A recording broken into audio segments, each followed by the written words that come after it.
Cartel Connected, we Tally Mob Knots, Niccolo Machiavelli. TJ produced it. Yo, this shit crazy. D-Money. Straight out. Got my homegirl a little bit. Rainy days. Key ain't got the keys, Joker. Rainy days, everything's gonna be okay. Keep pushing, keep trying, the sun is shining.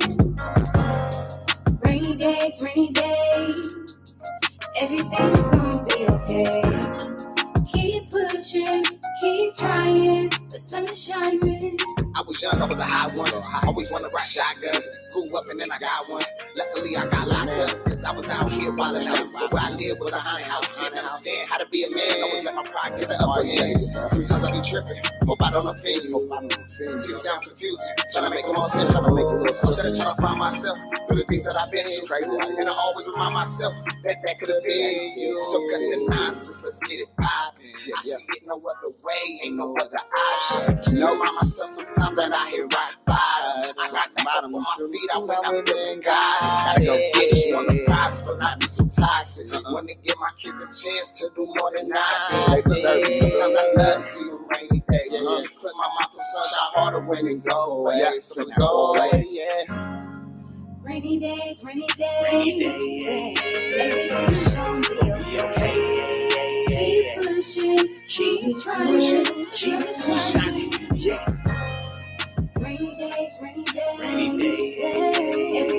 gonna be okay. Keep pushing, keep trying, the sun is shining. Like my father, I'd never be. Told my daughters I'd never leave. Even if I gotta search for you, I travel through the 7 seas. Cause y'all more than worth it. Don't wanna see you hurting. When I was young, I was searching. When I had y'all, I had a purpose. Stressing, looking at a blessing. Transformed from my adolescent. Like the teacher that teach you lesson. It's a guide to our profession. I got a whole lot of confessions I need to let go cause I'm stressing. I need you to send me a symbol for my protection. After that, it just hit me. It was like the Lord just picked me. That's when I knew I was one man, but had a million angels with me. And I ain't never gonna stop it. I'ma shoot up like a rocket. Really came from rock bottom, and then I made a little profit.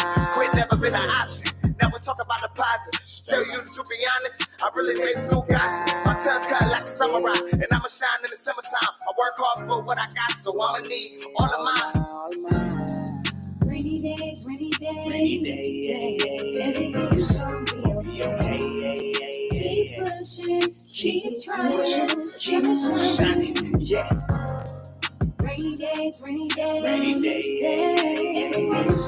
gonna be okay. Keep pushing, keep trying, the sun is shining. Rainy days, everything's gonna be okay. Keep pushing, keep trying, the sun is shining. Rainy days, everything's gonna be okay. Keep pushing, keep trying, the sun is shining.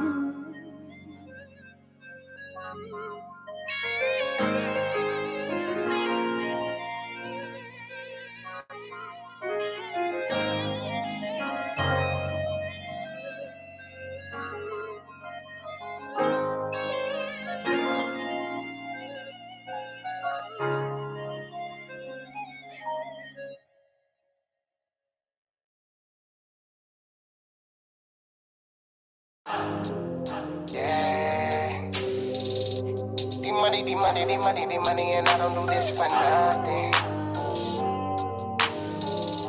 The money, I don't want for nothing. Nothing. Today is Winning Women Wednesday, 8:23. Probably goes about 10 today. Boss with me.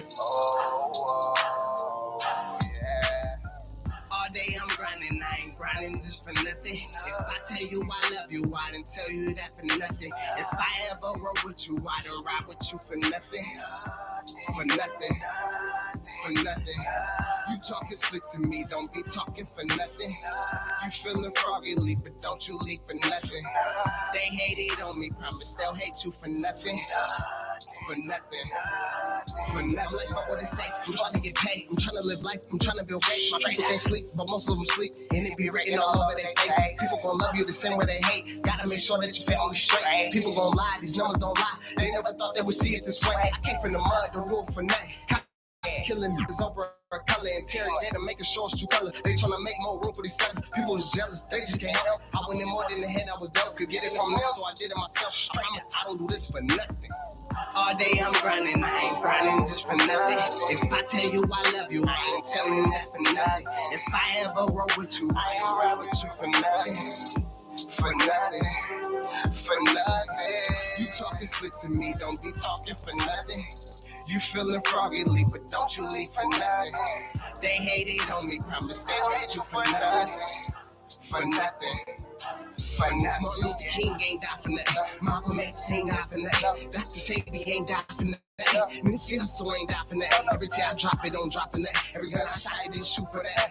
Why the money going out, the money coming in, the money don't come for nothing. Did my time in them jail cells. Knew one day I prevail. Y'all can't stop me, I'm gon' make it. Y'all gon' love it or y'all gon' hate it. But y'all still gon' have to face it. You don't know what y'all have to replace it. I did a lot and I shot to the top. My whole life been so amazing. Straight up, all day I'm grinding. I ain't grinding just for nothing. If I tell you I love you, I ain't telling you that for nothing. If I ever roll with you, I ain't ride with you for nothing. For nothing, swear to God, it wasn't for nothing. Yeah. Talking for nothing, don't you talk for me. Feeling froggily, but don't you leave for nothing. Come on, they hated on me, promise they. I promise you, I promise you. Don't be doing it for nothing. Better do anything for something, man. I promise you, for real, man. Three-way the hard way on the beat, straight up. Gotta go. Straight up. E-Money on top, ENT. Holla at me.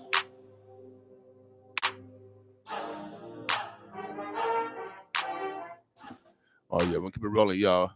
We got a different discussion around about 10 o'clock. We got the bishop coming in. He had some allergies yesterday. Oh yeah, boss with me, y'all. You can feel me in your body from head to toe. You feel a little woozy. Sip some more. Keep on going hard till you throw. Won't you sip, sip, sip, sip, sip, sip some more? Got a couple bottles for sure. Let's hit the throttle with a couple baddies. That look like model. Let's go.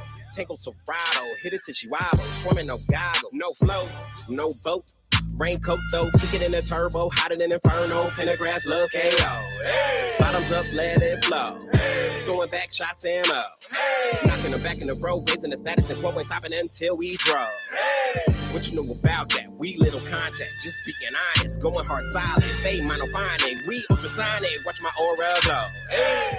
You can feel me in your body from head to toe. You feel a little woozy, yeah. Sip some more.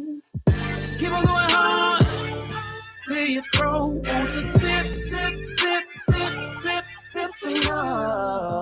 Walked up in the club and I'm feeling kinda saucy and I'm already bent, feeling wavy and I know I'm a soldier, but you pull me in closer, got me feeling for another. Found the comfort in your southern and I give a fuck about your level, give a damn about your name. As long as I'm 80, the proof is all the same. Don't give a fuck. I call it liquor up, no fade, turn up. Hey, we're both at big Kodak, heavy leaning and tilting back, glossing the map, finish return of the Mac, Burberry versus the cognac, visionary version. What you know about that? Replenish and steminize and reach higher, limitless. Liquid cocaine, desires, ish. Night's about to end. Sip, sippy cup, don't sleep on me. I'm where your dreams begin. You can feel me in your body from head to toe. You feel a little woozy, yeah. Sip some more. Keep on going hard till you throw. Won't you sip, sip, sip, sip, sip, sip some more? Now you know I must be tripping. Cause the liquor talking to me, telling me that I need to keep on sipping. And I'm already faded, and I can't take this, and I don't think I'm gonna make it. Can't feel my face with it, but you keep telling me to taste this, sip this, drink this, sip this. Because you want my love, baby, I can get you all. You twist my top, taste like nectar, then you go. When you feel me in your system, you know that you're told. You have an addiction to it. Sipping till I'm gone. You can feel me in your body, from head to toe. You feel a little woozy, yeah. sip some more. Keep on going hard till you throw. Won't you sip some more? I don't think I can handle another sip. My mind keep telling me to drink. When they hit me in the coke and I go, jelly go, best friend go. I don't wanna leave. Price, what you really trying to drink? How often you come here? See, I'm sitting in the back, drinking yak, trying hard not to laugh. That's the guy that you brought here. I'm sleep, throw her just yelling, get it, please. Go pint, I'm about to drink a fifth. The bottle tasting better every sip. Sprite, let uncle chasing ish. I'm getting feeling the drink and the beat, so I'm catching the vibe. She drinking and twerking, I see this working, the look in the ride. The club about to close, little mama comes to this bottle. We can finish up at the condo, right? You can feel me in your body from head to toe. You feel a little woozy, yeah. Sip some more. Keep on going hard till you throw. Won't you sip some more? Come on, some retro. Do you like it if it's clear or it's darker? Do you look at the name before you drink it? Do you get in your feelings when looking in your system? The rock, the gin, the effing, the henny, the zay, the Chris, the thug, passion. You're falling, you're staying, you lose and balance. You're sober, then fading your thoughts. I'll change it. Now I'm turned up and you're extra freaky. Your pool full of liquor, your soul is drowned in. Imagine on how you're gonna ride it. The drunker that we are, the better the sex is. 3 minutes later, my have frozen. Stop hoping and started to stroking. Then I stopped blinking and start to realize it couldn't hit cause your sister turned to the vibe. Hey, you can feel me in your body from head to toe. You feel a little woozy, yeah. Sip some more. Keep on going hard till you throw. Won't you sip some more? You can feel me in your body from head to toe. You feel a little woozy, yeah. Sip some more. Keep on going hard till you throw. Won't you sip some more?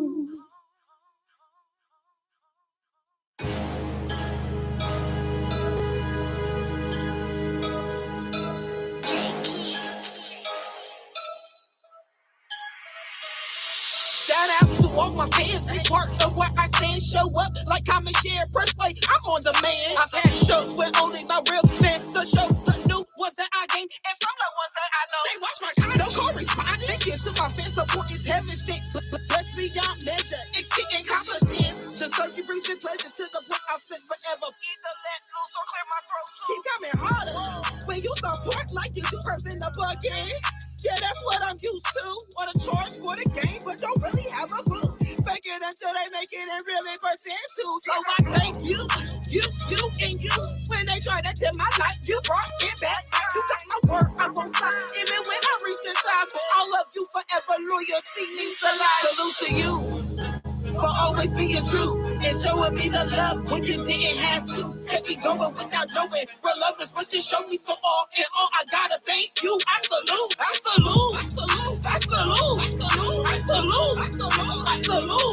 And thank you too. I took my kid the other day and I was done with me. She got real sad and that's why they just don't want to do it. They don't support. It gets real hard to the point I just lose it. Then I say JK, though I still go through. She smiled and said, go already came so far. I love your music. And my friends like you, I just gave her a big hug. Overwhelmed by the love, just a dose needed. You refill my cup. 10 toes down, no matter what. For music or pull up. I speak the truth in me. Sometimes trouble gets stirred up. But only when there's conviction. Not really the real ones. My babies keep me grounded. Life has me well-rounded. To the point where I acknowledge the fan base I have found it. Try for track and sack. Keeping it astounding. So publicly, I announce. Thanks to you. From family to fans, you're the reason I still stand. Salute to you for always being true and showing me the love when you didn't have to. Kept me going without knowing real love is what you showed me. So all in all, I gotta thank you. I salute.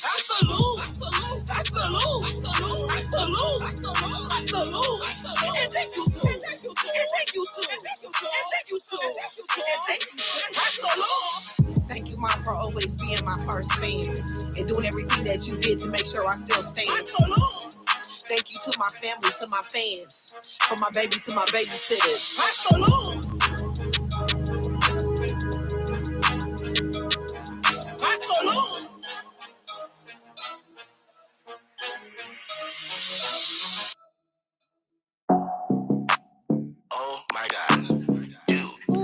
New music, Shannon Marie.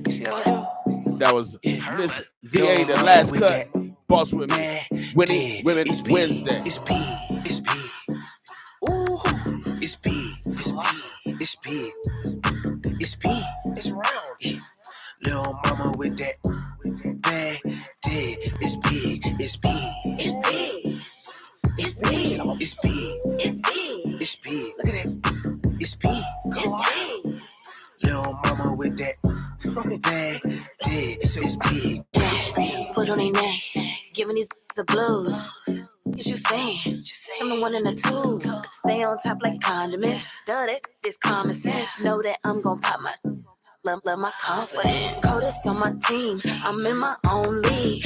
Can't be acting clingy, type of I don't need. Cause baddest, I know you see the buzz. You know how I'm coming.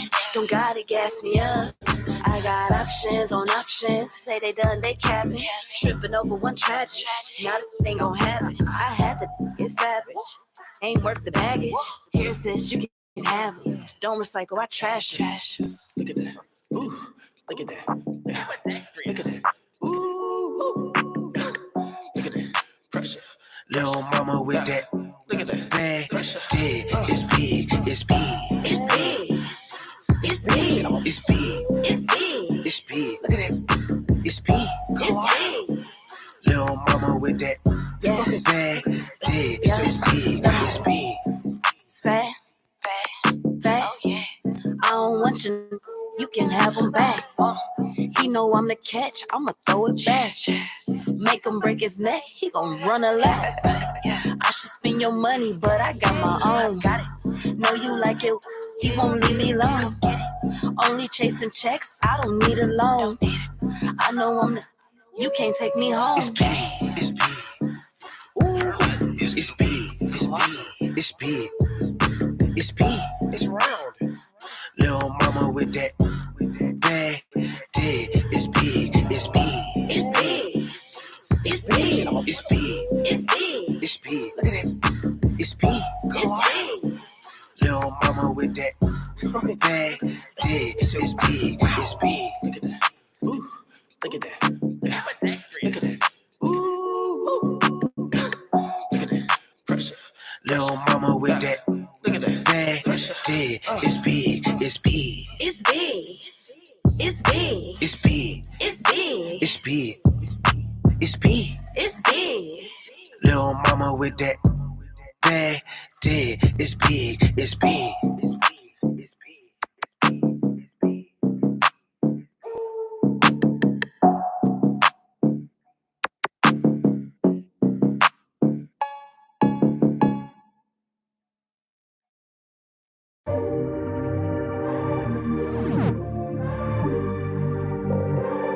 Yo, You are now rocking to the sounds of house. Moses in the house.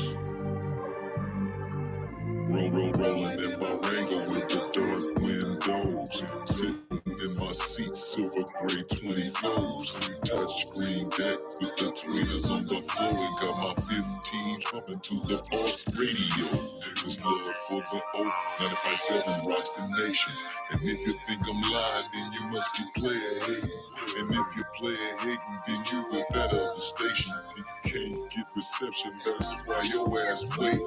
Running late for work with your eyes all red. When you knew you should have woke up to the boss radio, man. The ones and twos in the back, cutting up in the mix. If you're down with a 402, then you know you are the Throw your hands up in the air if you down with the O. From 72nd to late, Hill Street down to the base, and you know 95.7 is a G, and I'm your number one cat. Instagram, mostly fly. Don't forget the Thunder Sled. I'm tuned into the boss, and I'm blapping like that. I'm tuned into the boss, and I'm blapping like that. I'm tuned into the boss, and I'm blapping like that. I'm tuned into the boss, and I'm blapping like that. I'm tuned into the boss, and I'm blapping like that. I'm tuned into the boss, and I'm blapping like that. I'm tuned into the boss, and I'm blapping like that. I'm tuned into the boss, and I'm blapping like that. Yeah.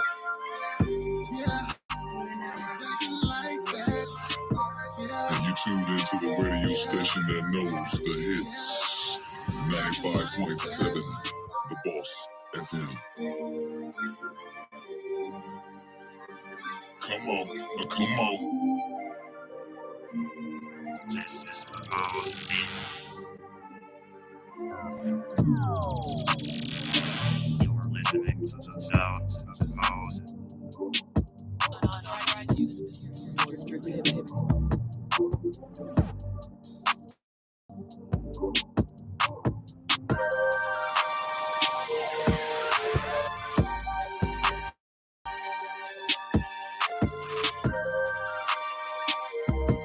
This is the Mouse Beat.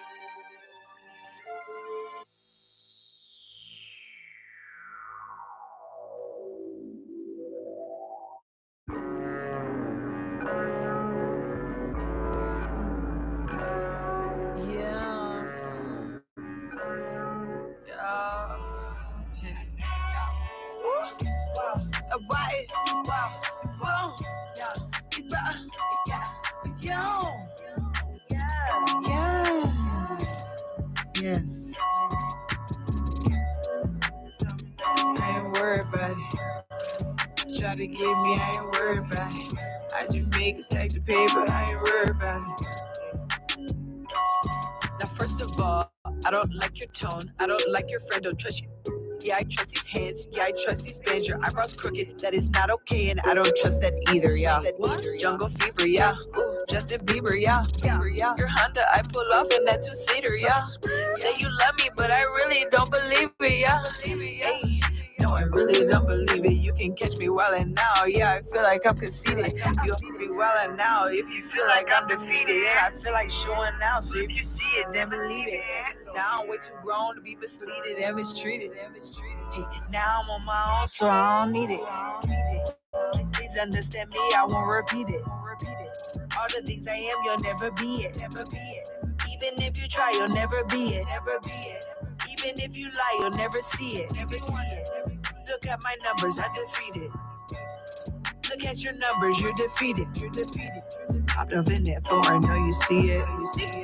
I don't have no kids, so I two-seated. Chop the top off just so I can see it. Push you to the side after we beat it. I'm not talking Michael Jackson beat it. No, I'm not. But Jazzy love that Michael R.I.P. it. Hey, now we back. I've been traveling out of town, but now I'm back in it. I've been working so hard, I hardly rested.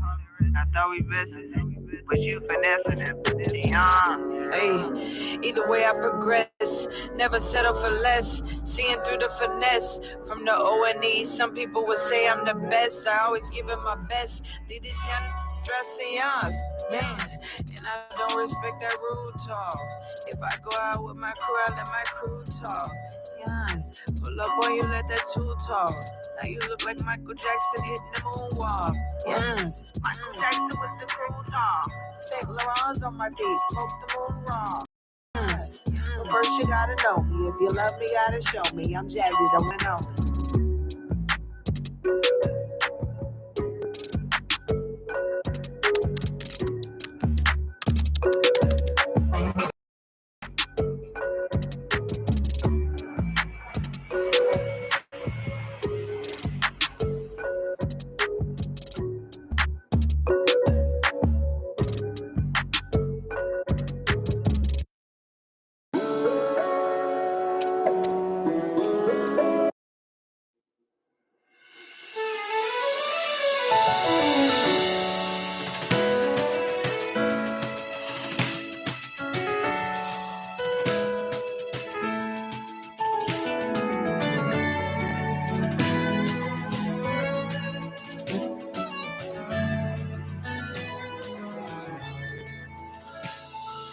You are king.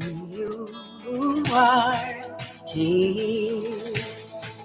You are king. Yeah, you are king. You are Alpha and Omega, the beginning and the end. Nation bows before you. Lord, you are the great I am. Mm. There's nobody like you. That's who you are. I'm gonna lift my hands and give you glory. Lord, you are the great contender. Power flowing over your way. Every nation will call you Father, for you are the ancient of days. You are the sovereign Savior. Indescribable God, you are. Yeah, you are King, great and mighty. Are you Lord? Yeah, I give you all of the glory, and I declare in this place that you are Lord. 'Cause heaven and earth belong to you. Oh, you are,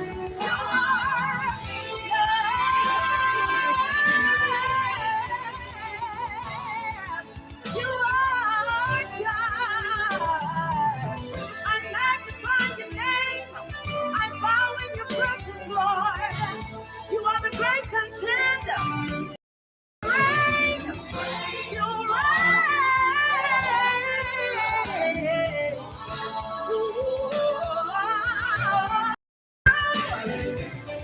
There's nobody like you, God. You're high, you lifted up, and your kingdom forevermore. Yes, it will. Yes, it will. It will reign forever. Yeah. You're too high to get over, too low to get under. You're unshakable, unmovable. You reign forever and ever.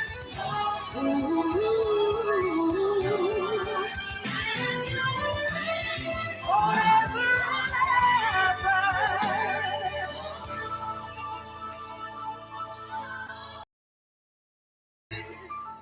We're here to proclaim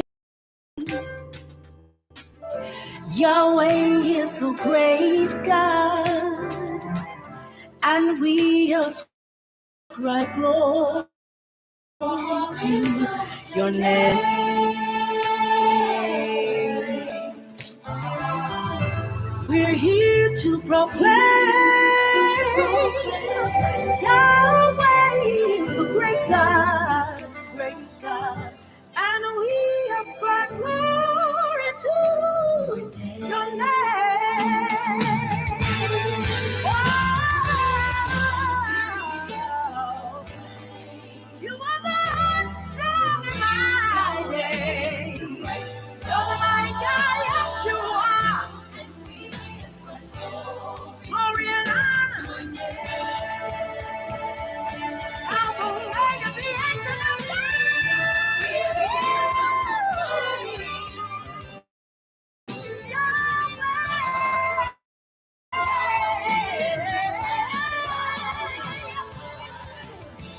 and we ascribe glory to you, our King. You are King. You are King. You are King. Oh yeah, that was Millicent Crawford.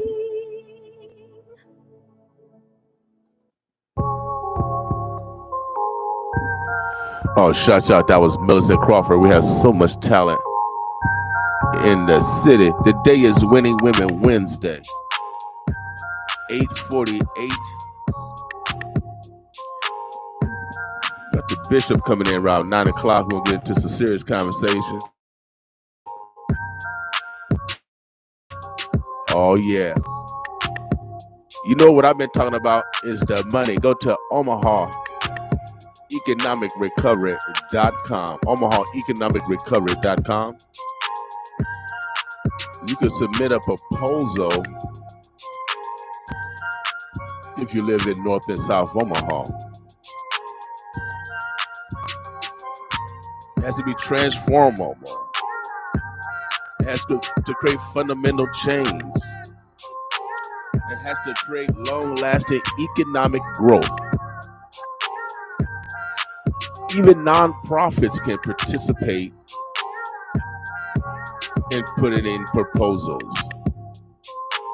I know Omaha is a very philanthropic community. It has the most millionaires per capita, but yet North Omaha is the top 5 poorest in the country. Why is that?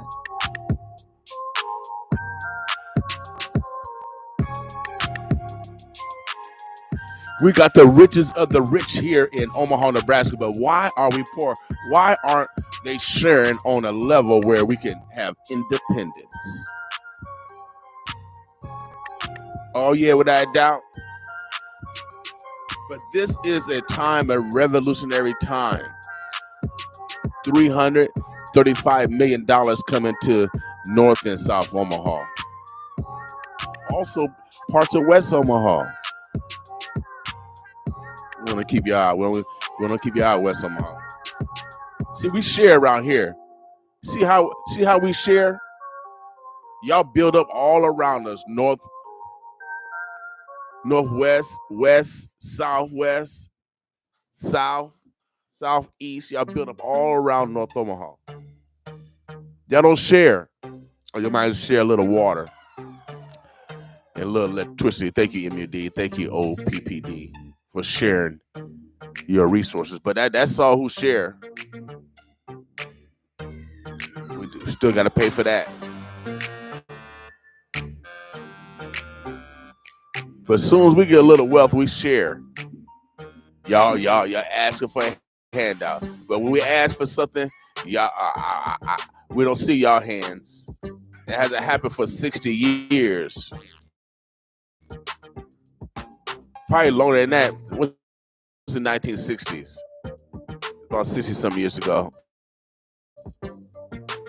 Yeah, I'm 57. Yeah, 60-some years ago. They haven't invested in this community in 60-some years. Now, our 2 senators, shouts out to them. In the committee of senators. All you have to do is go to OmahaEconomicRecovery.com and you can get the bag. Or at least have them say no. You don't want to go through life saying woulda, coulda, shoulda. They're going to be reading about this one day. And your people, your offspring, going to be asking, Papa, Mama, did you try to get some of that money? Well, I could have, but I was in jail. I should have, but I was too lazy. I would have, but I was over yonder. You don't want to go through life saying woulda, coulda, shoulda. At least have the opportunity of them saying no. At least try. So they're looking for all ideals. Everybody is unique.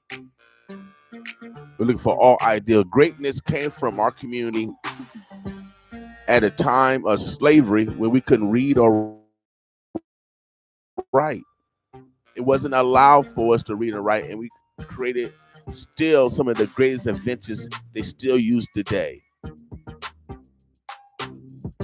Get mad at me because I can read. So, but today is Winning Women Wednesday, and we're going to talk about how can we have winning women. How can we have winning women? The bishop just texted me. They're on their way. So, I didn't want to take on this subject by myself. I had to bring a representative of God in here. Because, I saw some things this weekend, and I I don't have no more hope no more. I'm like Lot. I'm like, wow.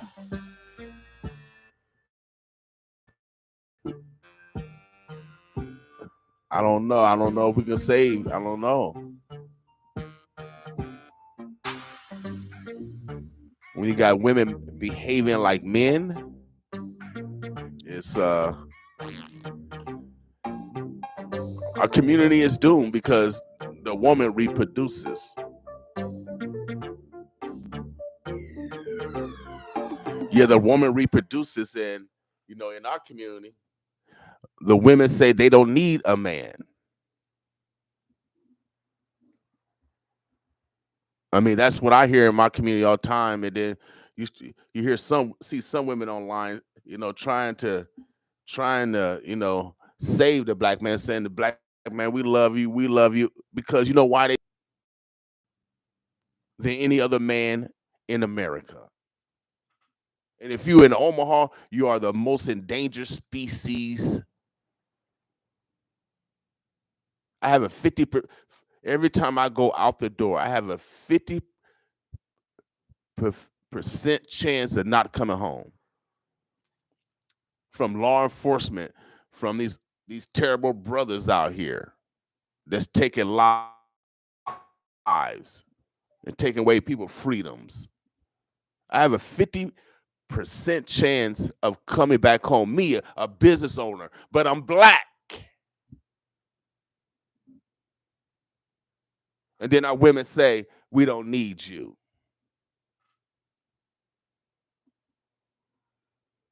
That's what, go online. You see it all the time. They bash the men.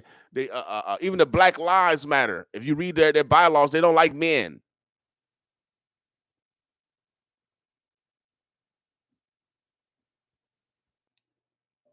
See, I'm a black man. See, I receive all that non-love.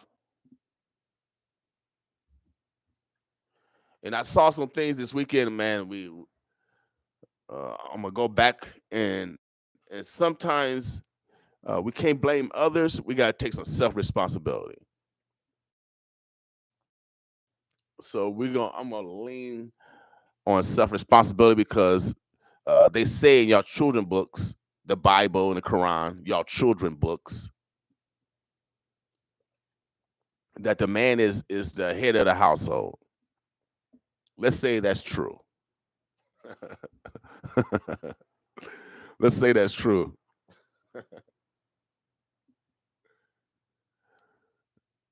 But is it facts? Because if you look at the statistics, see, I'm a factual gentleman.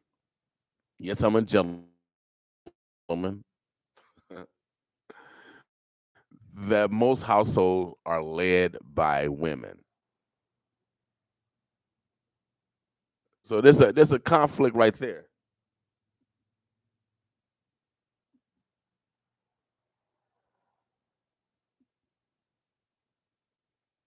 So we're in a paradigm. And I believe everything, the foundation is relationships. Everything else is whatever. But it's relationships. Domestic violence is the most unreported crime. It's the most prevalent crime, not murder, rape, incest, all this other crazy stuff that y'all do. I think I got a guest down there. I thought the door was open. But let me put some music on real quick. We're going to make sure this door is open. I know the bishop supposed to be coming through. I'm going to let y'all be a car star real quick. Boss with me.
You know how we do it, y'all.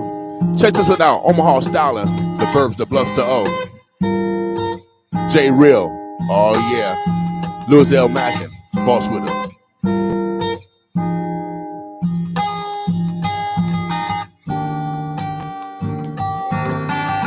Let me talk to the streets for a minute.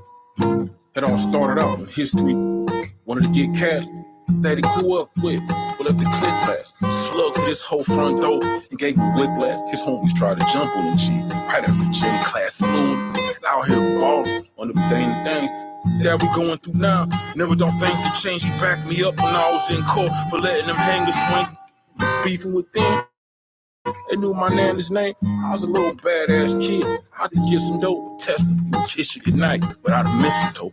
Having the game on lock. It's in a figure four. The homies that he looked up to was ass flipping coat. He was a big fish out with some small fries. They playing was to murder this kid, and I was the fall guy. And I remember the night that I was hog-tied. This war 5400 block, the apartheid. But these are the days. He hit the back streets. His coach said he had real potential to be an athlete, and he still do, because he turned his hood into a track meet and gunned his enemy goes down.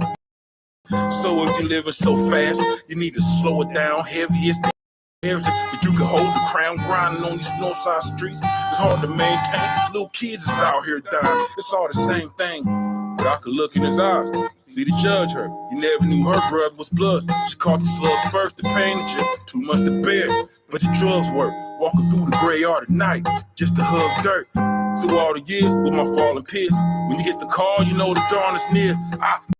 My partner's here, Paul Bear sitting in Carmen's chair. We some martyrs here. I know my homie's done, been through a lot, but we still stand. My baby mama said I ain't. She need a real man, but ever since Jimbo been gone, and they kill brain, it's hard to even focus out here, let alone feel pain. Cause even on the sunniest days, I can feel rain, and they say keep my head on the clouds, cause time's a heal, Jay. Now we gon' have it all. My time is now, and I'd rather ball. So they. So things start getting clearer.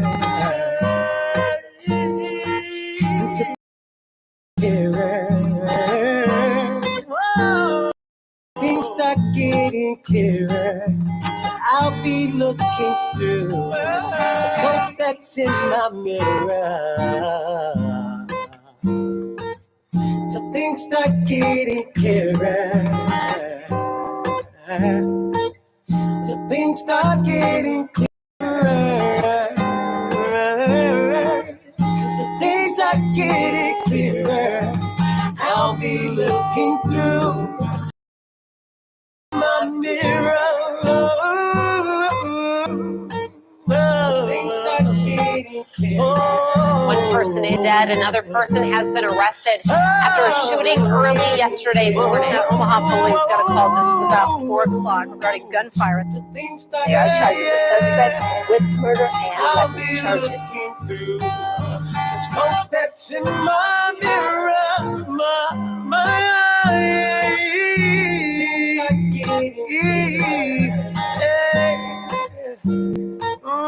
Smoke that's in my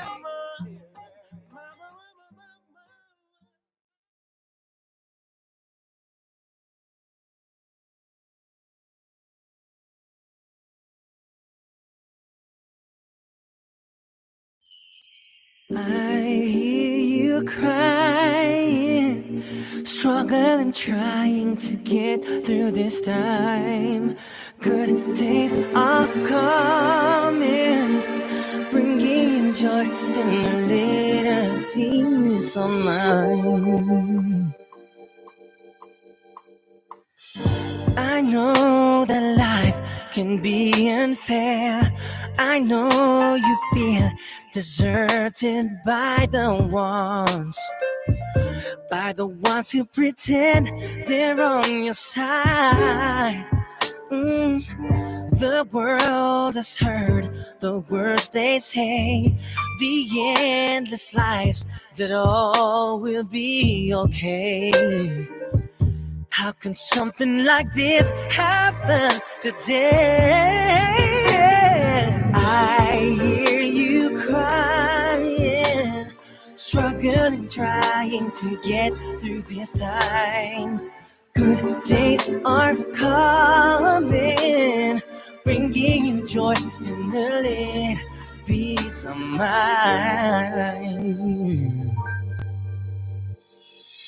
I know that children are dying.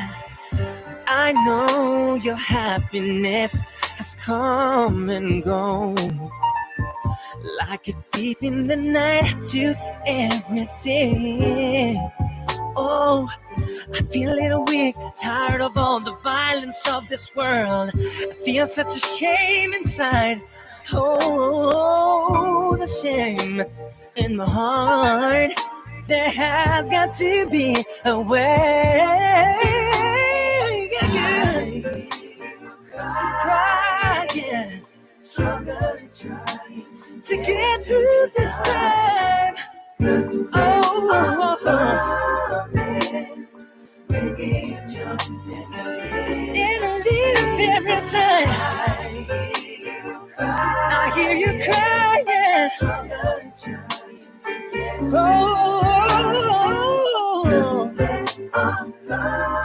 They're coming.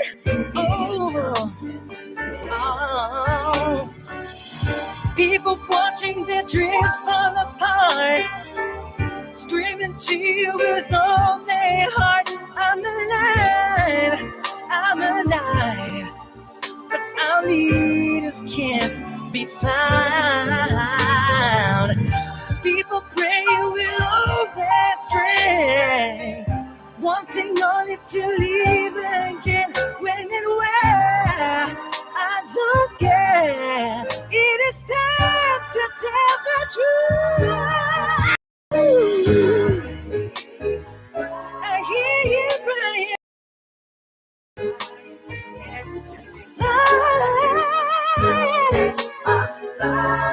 They're coming.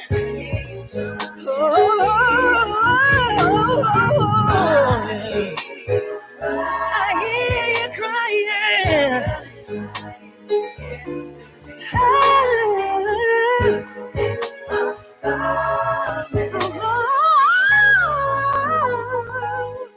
Little peace of mind.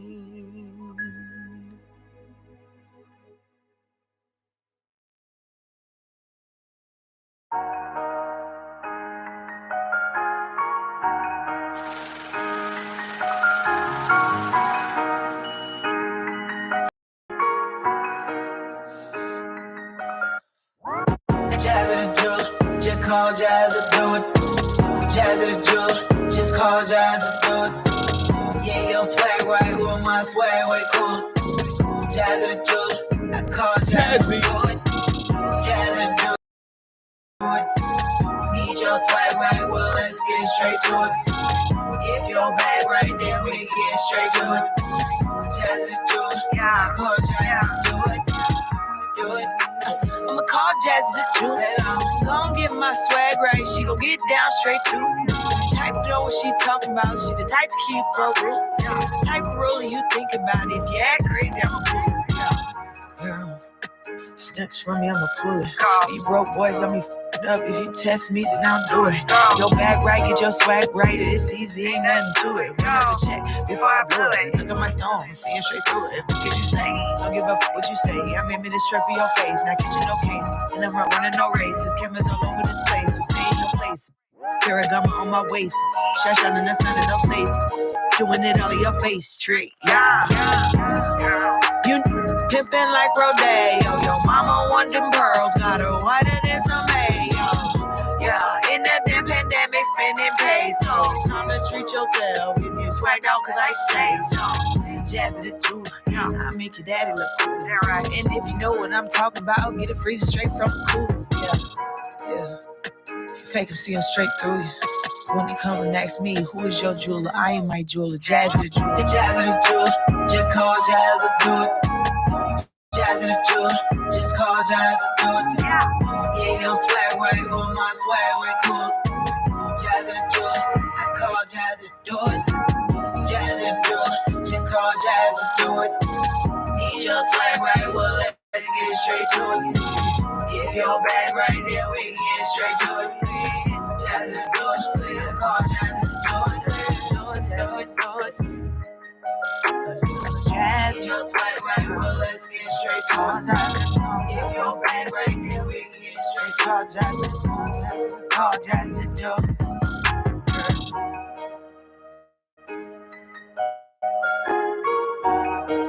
Yeah, Jazz and Joe.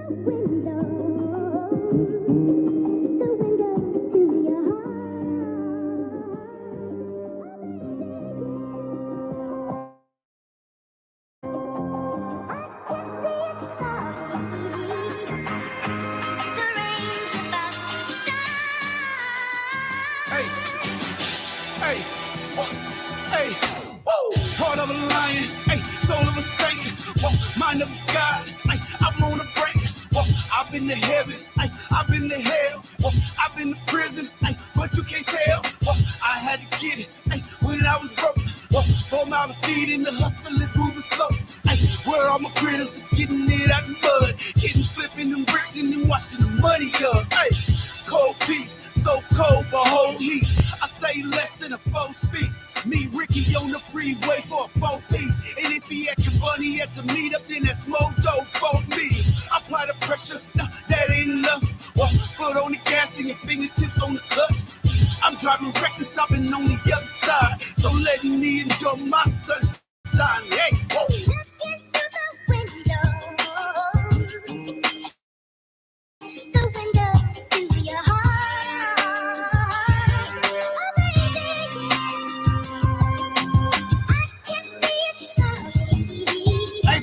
Everything. Hey, yo, Flame, we did this, baby. Hey, whoa. This is my battle cry. I hope you straddle tight. A peacemaker with my peacemaker on the right. I'm giving last rights, ordained by the streets. A gift from God, so you better make peace. Whoa, we put some product, hey, we had to go. Whoa, I know we eating, but man, I want some more. Whoa, I'm out the window, I head first. Hey, my life's a blessing, but sometimes it feels cursed. Hey, real talk, man, I talk real, no lies. Tupac ain't the only one, all eyes. They say I keep the same thing I had in 05. A little attitude and cocky for the slow ride. I make you so glide, I make you so glow. These niggas so high, I'm flying so low. This ain't the easy road if you wanna get paid. You best to get your pennies and head down the harder way.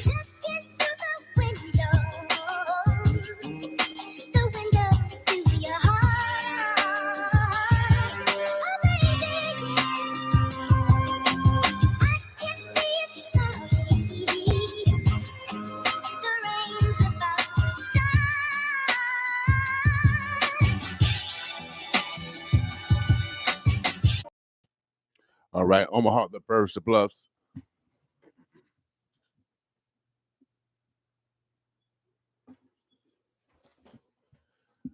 Welcome back to the morning show, Boss Morning Show. I'm your host.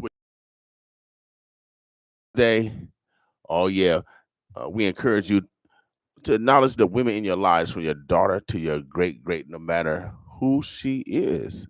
Without a doubt, baby.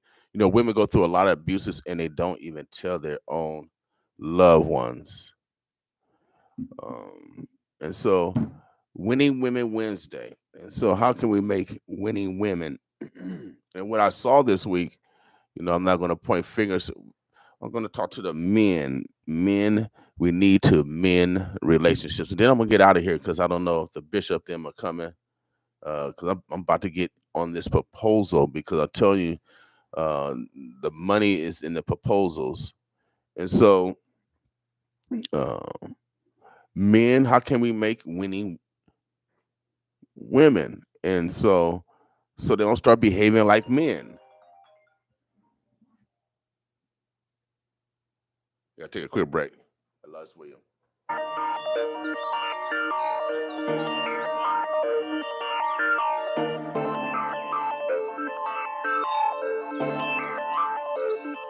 Lights, camera, action, you want no distraction. You got my attention, cause you got the beauty of a goddess. Baby, you should model. Girl, I love your black skin, girl, I love your brown skin. Lights, camera, action, you want no distraction. You got my attention, cause you got the beauty of a goddess. Baby, you should model. Girl, I love your black skin, girl, I love your brown skin. Yeah. Girl, you should love your skin as much as I love your skin.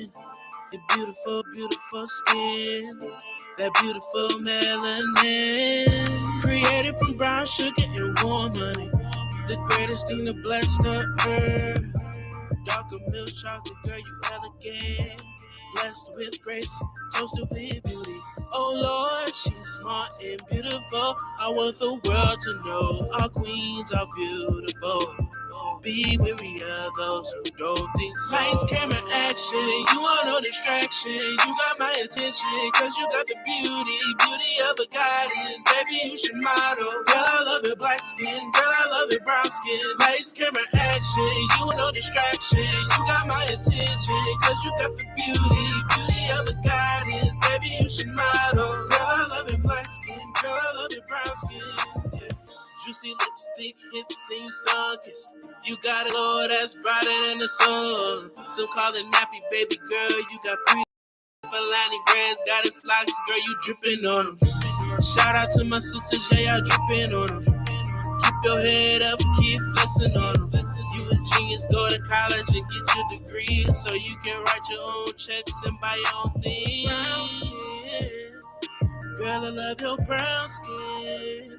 Root for you, I'm your biggest fan. You got that beautiful melanin, yeah. Lights, camera, action, you want no distraction. You got my attention, cause you got the beauty of a goddess. Baby, you should model. Girl, I love your black skin, girl, I love your brown skin. Lights, camera, action, you want no distraction. You got my attention, cause you got the beauty of a goddess. Baby, you should model. Girl, I love your black skin, girl, I love your brown skin.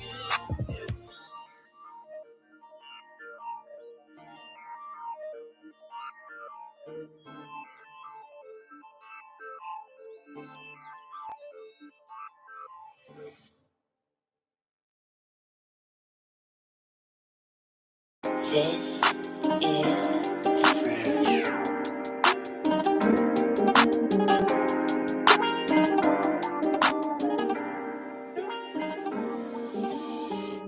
If I did it, man, I did it for my kids, yeah. Ain't no worry about how many times I slid, yeah. Tryna buy my mom and sissies a new crib, yeah. And you can contradict my life, this how I live, yeah. If I did it, man, I did it for my kids, yeah. Ain't no worry about how many times I slid, yeah. Tryna buy my mom and sissies a new crib, yeah. And you can contradict my life, this how I live, yeah. Hard times got me thinking about relapsing. But I gotta stay focused when I'm in traffic. Cause where I'm from, gang, anything can happen. So I pack a gun, cause even bosses get caught lacking. Kids, do this for my kids. This for my nigga doing biz that can't see the kids. Get this deal, so I'm feeling how I really feel. Copping houses for my queens up in Bowen Hill. That's long-term plans, now I got my own bands. Just cop the drop with a top in the ceiling fan. I just pray my people stop all this killing, man. Before I weigh this broomstick and have to kill again. I just pray my people stop all this killing, man. Before I weigh this broomstick and have to kill again.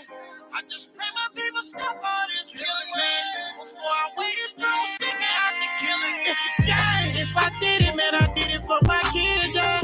Ain't no worry about how many times I slid, yeah. Tryna buy my mom and sissies a new crib, yeah. And you can contradict my life, this how I live, yeah. If I did it, man, I did it for my kids, yeah.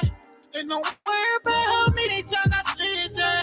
Tryna buy my mom and sissies a new crib, yeah. And you can contradict my life, this how I live, yeah. Time after time, I've been on my grind and I got my shine. Got kids to feed, by any means I gotta get mine. It broke my heart when I had to see my kids cry.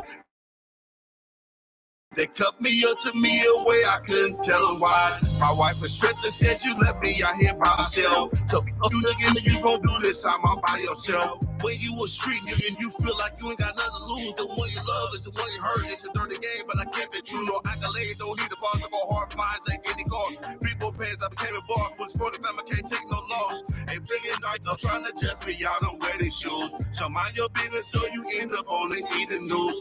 Nigga, for my 6, I did to the bottom of his back of tricks. Lace up these matches, hit the payment, go sell this. If fuck a kick though, I'm grabbing the Mac and hit his bank. Before my kids start no sleep game with a football thing. If I did it, man, I did it for my kids, yeah. Ain't no worry about how many times I slid, yeah. Tryna buy my mama's sissies a new crib, yeah. And you can contradict my life, this how I live, yeah. If I did it, man, I did it for my kids, yeah. Ain't no worry about how many times I slid, yeah. Tryna buy my mama's sissies a new crib, yeah. And you can contradict my life, this how I live, yeah. If fuck a kick though, I'm grabbing the Mac and hit his bank. Before my kids start no sleep game with a football thing. If I did it, man, I did it for my kids, yeah. Ain't no worry about how many times I slid, yeah. Tryna buy my mama's sissies a new crib, yeah. And you can contradict my life, this how I live, yeah. If I did it, man, I did it for my kids, yeah. Ain't no worry about how many times I slid, yeah. Tryna buy my mama's sissies a new crib, yeah. And you can contradict my life, this how I live, yeah.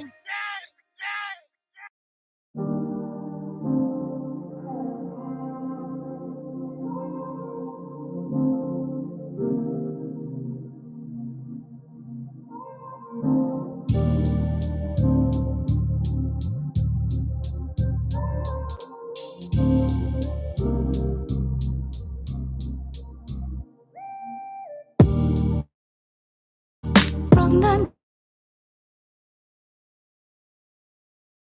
I didn't know what to do to fall in love again. There was something about your style that made it all worthwhile. How do I tell you? So I creeping on the down low. Tell me which way did he go? There's a right and a wrong way to love somebody, but I'm kinda shy. So tonight I'll write a 4-page letter. Me and you,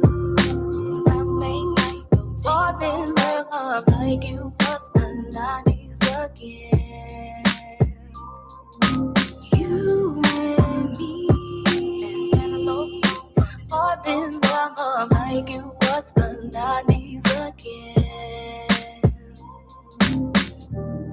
Hey, can't you see? We were made for each other. It's plain to see, it's destiny. We're made to be. You are my homie, always there for me. But how do I tell you? So I creeping on the down low. Tell me which way did he go? There's a right and a wrong way to love somebody, yeah, but I'm kinda shy. So tonight I write a 4-page letter. Me and you, falls in love like it was the 90s again. You and me, falls in love like it was the 90s again. Ooh, baby, baby, baby. Ooh. So I creeping on the down low. Tell me which way did he go?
right, Omaha, the Burbs, the Bloods. Again, this is Winning Women Wednesday. We acknowledge women every Wednesday because you know why? They go through a lot of abuses and they don't even tell their own families.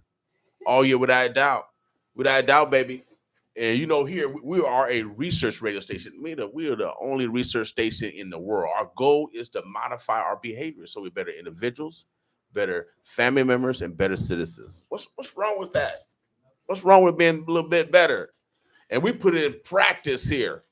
Like y'all put negativity in practice. Oh, yeah, we put it in practice. Well, shout out to Alvin Iverson. Yes, we put it in practice.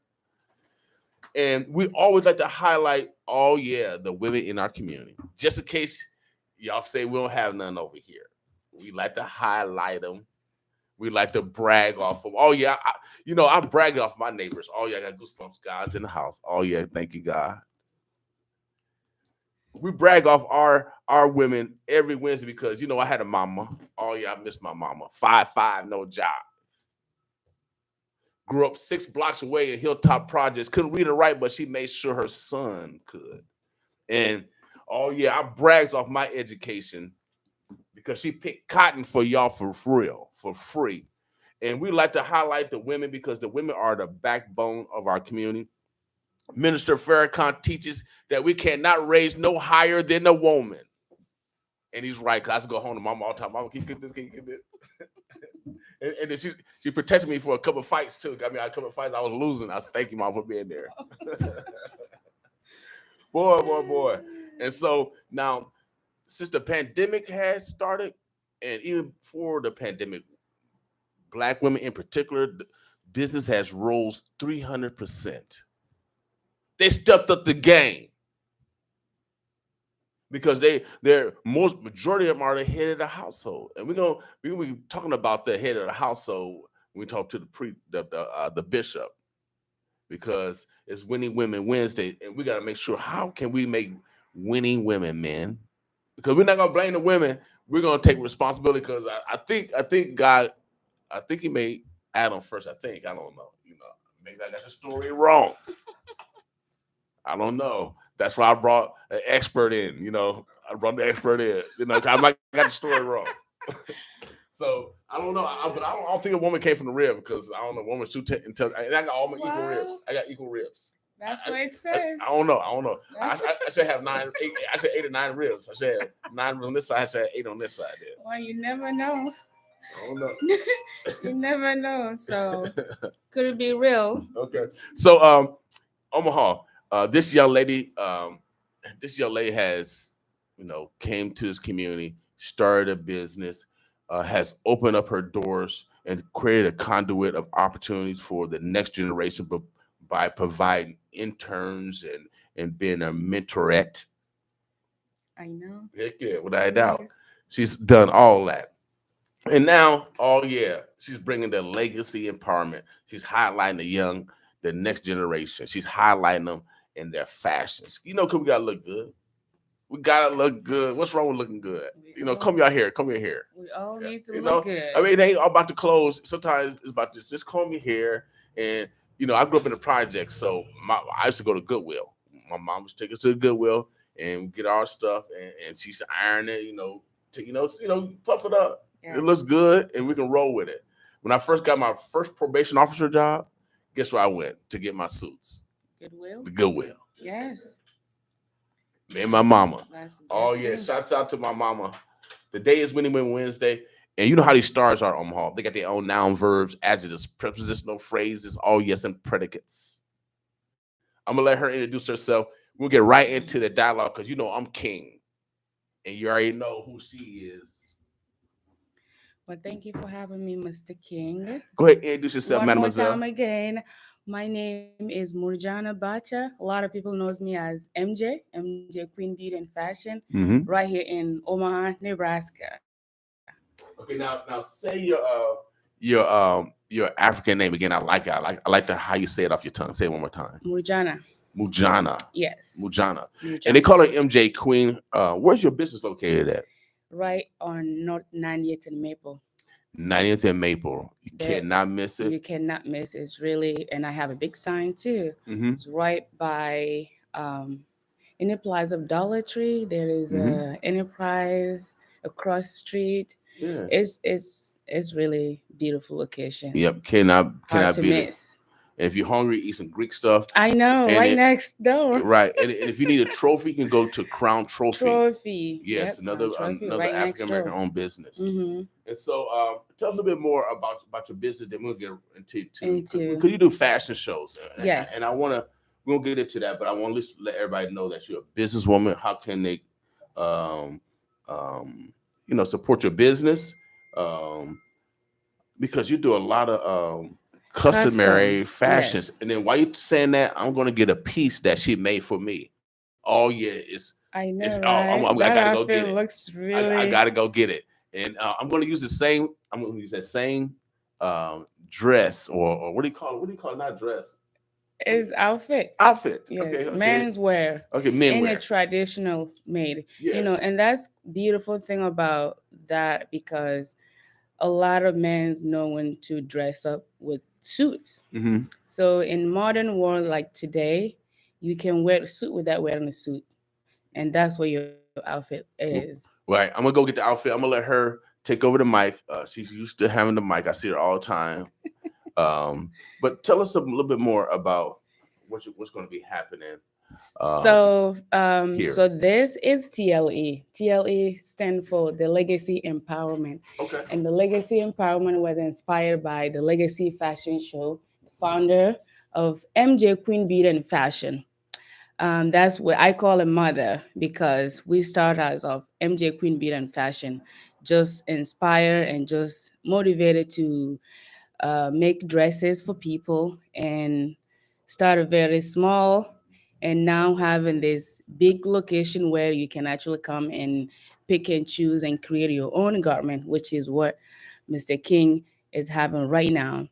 It's beautiful. Beautiful, all the detail around it, like this black stone and this right here, we just come up with the creativity, and this now in design become very popular.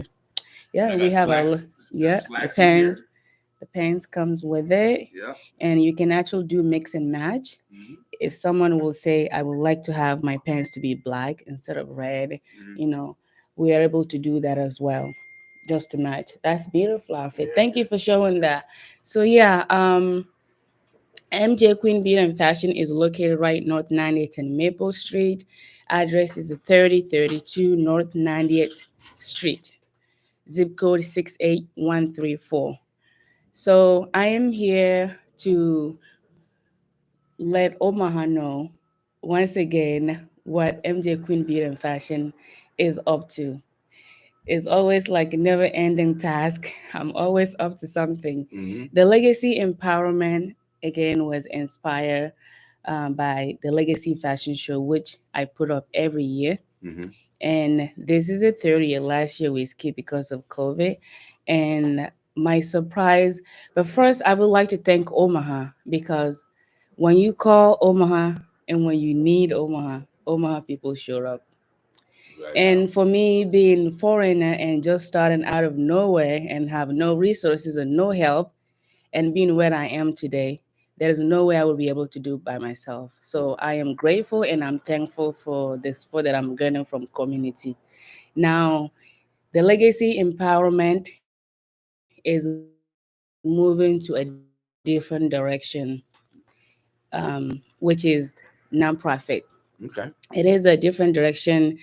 Is more of empowering youth, which is what I've always wanted to do. I remember one of my interview here, I said, I just want to help and I don't know in which direction to go. But finally, I get the vision, what I was supposed to be doing, and that's exactly what it is. Empowering youth and really mentoring and coaching them because through my experience having a fashion boutique and helping and dressing people, there's a lot of insecurity, especially in women. Right. I don't know about guys, but you guys are able to really mask it up and hold it together.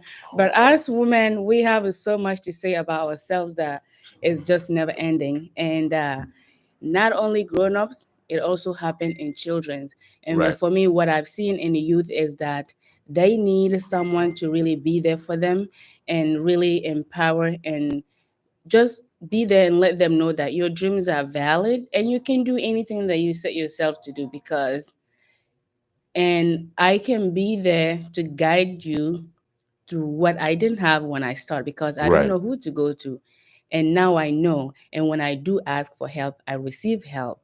And I want to pass that experience that I've learned into them by teaching them, whether they're interested in becoming a fashion designers or Mhm. just, interested in learning how to own your own business one day, or you just want to be a model. If you're an artist and you make drawing of art dresses, Mhm. you can see your dress being on the runway. You don't have to necessarily make it. That's what I come in to help you. Okay. And this age goes from 5 years old to 18 years old. So are you teaching sewing skills also to 5 Yes. years old? See, Yes. it- But we have stages. Yeah, okay, This yeah, doesn't without have doubt. to involve with the machines and needles and things like that. Okay, great, Yeah. great. Now this fashion show, it's Yes. gonna be At Step Center, it's coming October. up. Yeah, It's October 14th is Friday, and the time is 5 to 8 p.m. We do have that different Yep, time, but it's yep. 5 to 8. And if you haven't been to the Step Center, it's a beautiful facility. beautiful Yes, beautiful facility facility. I've been out indeed. there. It's huge. It's on 11730 Peel Circles in La Vista. So we pay taxes. We use the whole community.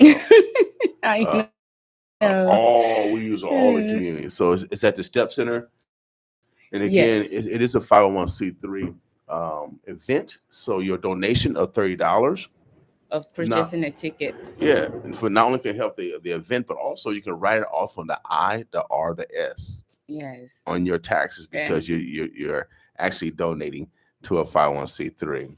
Yeah. And so you already have your models. Yes, I do. So We started for the off next last- time, because I know you're doing it again. Yes. Where do they call you? Where do they go? So we have a website. It's called thelegacyfashionshow.com. Where there you are able to donate, purchase your ticket, and see our upcoming event. Okay. That's where you get to know what we have coming up next. And you get to sign up our newsletter, and you can sign up to become a volunteer to be on our list. We are actually looking for volunteer to help on the Okay. day of the event, and people to purchase ticket. And now this ticket sales or any donation is 100% going toward the legacy empowerment. And not to mention, it is also educational. If I start this story, I feel it will go 360. So legacy empowerment is about education and empowering youth to embrace their bodies and really help them make a vision a reality, whether fashion design or whether they want to own a business.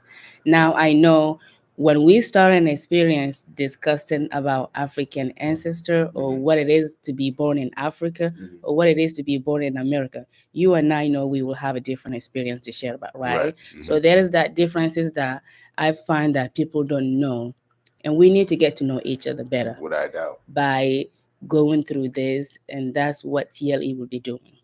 Well, make sure you guys, if you cannot make it, her number again. You want the top number or the store Either number? or, they're both business numbers. Okay, make sure you give her a call at 402-505-6921, just in case you can't make it.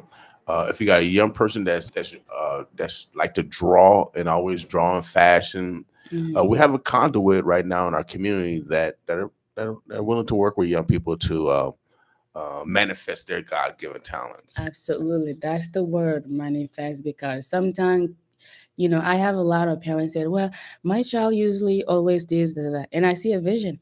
But as parents, like, either they believe in it or either they just think this child is just doing that out of curiosity or just interest, but you never know where this can lead them to. So I want parents to really give these children chance to explore what they like. Right. Such as there are like after school practices or service where children go to ballet dance or dance classes. This could be one of them.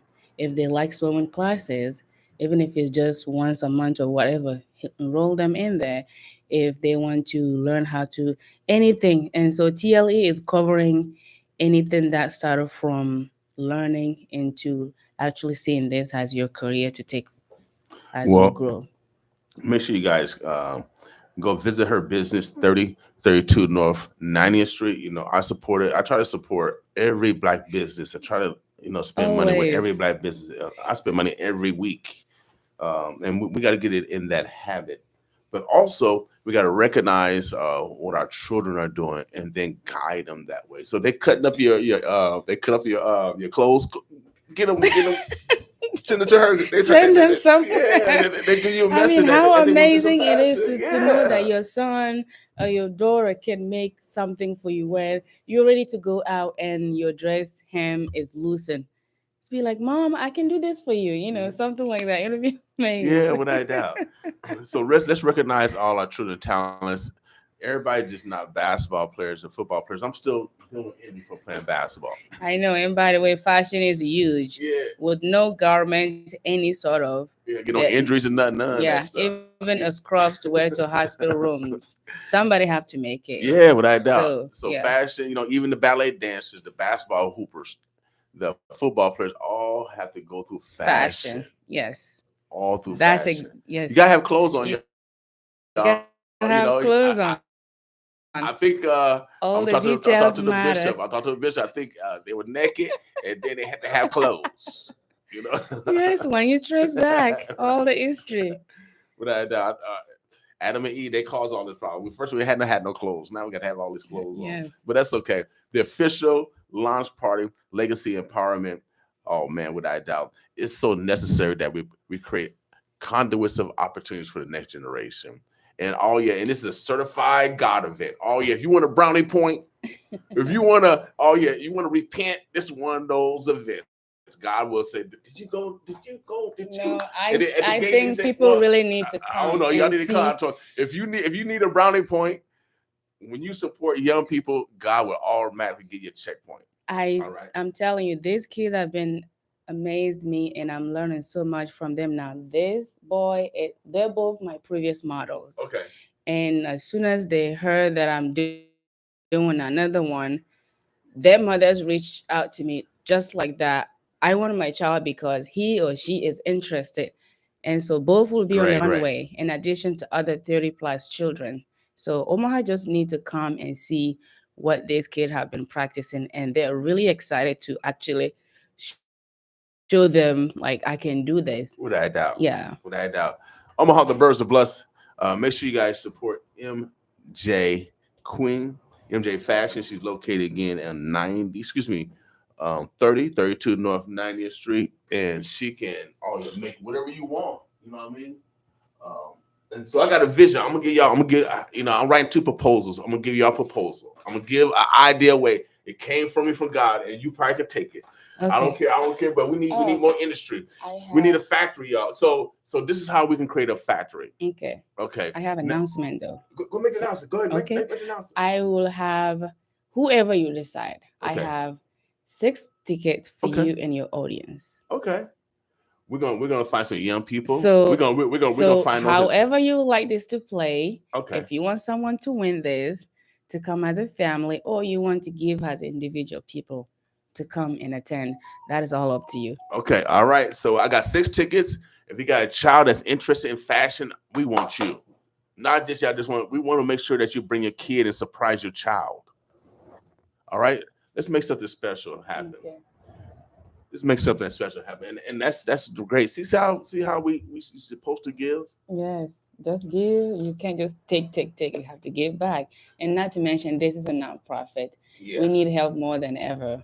Any sort of donation. So my idea for you, is that we have all these individuals that can sew, right? Mm-hmm. We got retired people.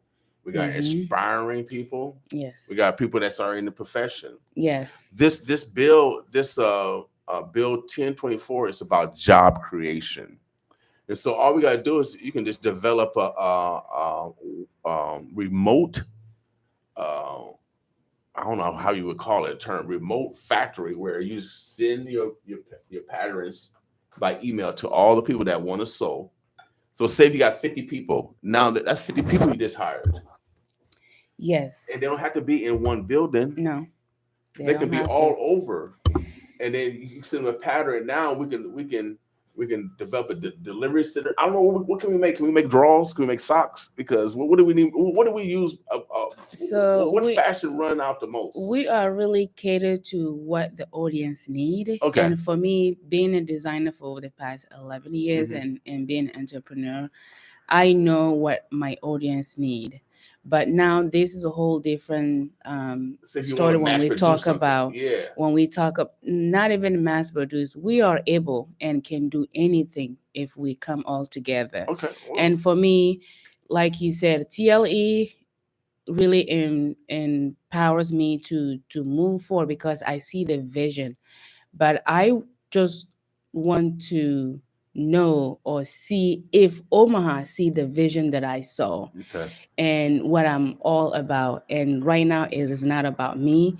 This could be just what you described. And Right. we have to strategize how this could go beyond what we actually doing right now. You can come just out of curiosity 1 week course just to learn how if your pants rip, how you can do your own Right, pants right. without waiting to take it to somewhere, whether senior, men's or male or a child from that age of 5 or 18 or Right. any age. So we can actually create our own job here in Omaha. Without a doubt. But we can do all that with no help because we have to start small. And I see us getting there. It's just a matter of time. Without a doubt. Well, MJ Queen, we appreciate you coming through this morning. I'll be talking about this up until the event. Actually, bring some of your models next week. If you could bring some of the young people. Okay. I don't know if they can get out of school. Give them a pass or something. Yeah, Tell it the mom, has give to 'em be. a pass. It has to be a Or- day, not school day. Or They maybe, all- or maybe we can do it around 4:00 where Okay. they out of school. We still at prime time. Okay. I would love to have some of the young people come in here and, They're manifest really their greatness. Yeah. Omaha, I we're think gonna take that'd a be quick fun. break. We got the bishop. We're gonna be talking about winning women. How can men make winning women? And I was gonna do by some empowering them right. So and motivating and being there. Some judgmental or some words can demotivate a person. mhm. I feel men can empower women in so many different ways. It's not about money, but just words of affirmation or active of service, just being there. Great, great. I did a lot of praying on this for some of the stuff I saw, and I wanted to approach it the right way. So I've been going to the sauna and extreme steam and praying to God to see the right approach, because I don't want to create further division, like you said. Mhm. And so I want to put all responsibility on the man and in our role in making sure, like I said, that the woman has affirmation. Affirmation. And I feel And like that she should woman appreciate is it. like a flower who never stop growing. Okay. And when woman is happy, I can speak because I'm a woman. Yeah, so I know what it but feels that's like. why I'm listening. That's why I'm listening. Listen very closely. You flourish, you bloom, you are just shining and you're happy, Mhm. and happiness doesn't really require money. It's just by having that person who really be there, not even allow you, but to compliment you to be who you are with no judgment. And I think that's what, if I can touch a little bit on what Mr. Bishop is going to talk about. So yeah, that's No. We always it's Winning Women Wednesday, and we always Winning- like to hear you guys' perspective, because it's necessary. I have Yeah. hey, God, being supportive of women's vision and dreams Yes. is very important. Okay. So not being a roadblock Mm-mm. and not trying to keep her at home and Mm-mm. not believing in her. No dream is ever small, but it always starts with small. Okay. All right. Well, we appreciate you. Thank Come you. black again. Come back next week with some of the young people. We'll try to schedule it around 4:00 or something when they get out of school or something like Yes, that. we'll have to arrange that time with parents. Okay. Or maybe we'll probably even do it around 6, so that gives Okay. them some opportunity to Yeah. give them some wiggle room. Okay. But I would We'll love to see have how some it young goes. people. Schools and homeworks. Yeah, I'm learning a lot about parenting Oh, that yeah, I don't right even now. have my Yeah. own child. Dealing with children, I've learned a lot. Oh, So heck yeah. Children determine the buying decisions of adults. and you have to Soon listen. as they come as a child, when they come out, they determine the buying decisions for adults, especially if they're Yeah. they're loving individuals. So thank you for all that Thank you input. so much for having me. We'll I've take a picture. always been supportive. Let's take a Oh yeah, picture. we'll picture. take a picture. Hold on, we gonna Okay. do like this. Selfie. Yeah, we'll do a selfie real quick. We're gonna do a selfie real quick. We got to get the bishop in there somehow. Okay. All right. You know, I had to bring my color. 'Cause I know how you come. I already know how she dressed. Well, and because see, you know, you better come with it. See, I had to come with the. Match up, and you oh, look. yeah, you know, I was looking at all the beautiful. Oh yeah, you know, It I'm looks- kind of fast this morning. I feel like I run fast this morning. Yeah, without a doubt. Well, thank you for having me, Mr. King. Well, we appreciate you. It's always great to feel and have a sport. Without Thank doubt. you. We'll keep announcing it. You're welcome back next week. We'll coordinate with the young people because I love young people. I'm always going to play. Yeah. I'm never going to stop playing. Without doubt. So we appreciate you, Bishop. How you doing this day? Come on.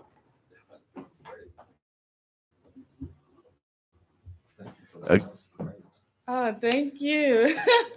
So we just had the queen next to the king. You know, I always feel good when the queen come in, and she does big things. She's creating conduits of opportunity for the next generation.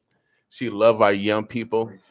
I know for a fact if we get people, we need 50 sewers. I know we got 50 sewers. If we get 50 sewers, that's 50 jobs. We can manufacture. We can manufacture whatever we want. Socks, diapers. I don't know. We need. I don't know what we need, but we need something. T-shirts, whatever. But we need suits. We need our own designer suits.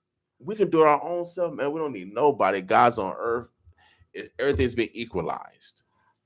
Everything's been equalized, and the need of humankind is so necessary right now that it's outpacing racism and all that other stuff. You know, the need for human capital is so necessary. In Omaha, we got our bishop back. We're gonna call him our bishop. Thank you, sir. We're gonna call him our bishop is back. We're gonna talk about Winning Women Wednesday, and this weekend I saw some things that I was surprised, but yet I wasn't surprised. I was surprised, but yet I wasn't surprised. So I saw, usually, I hang around, guys.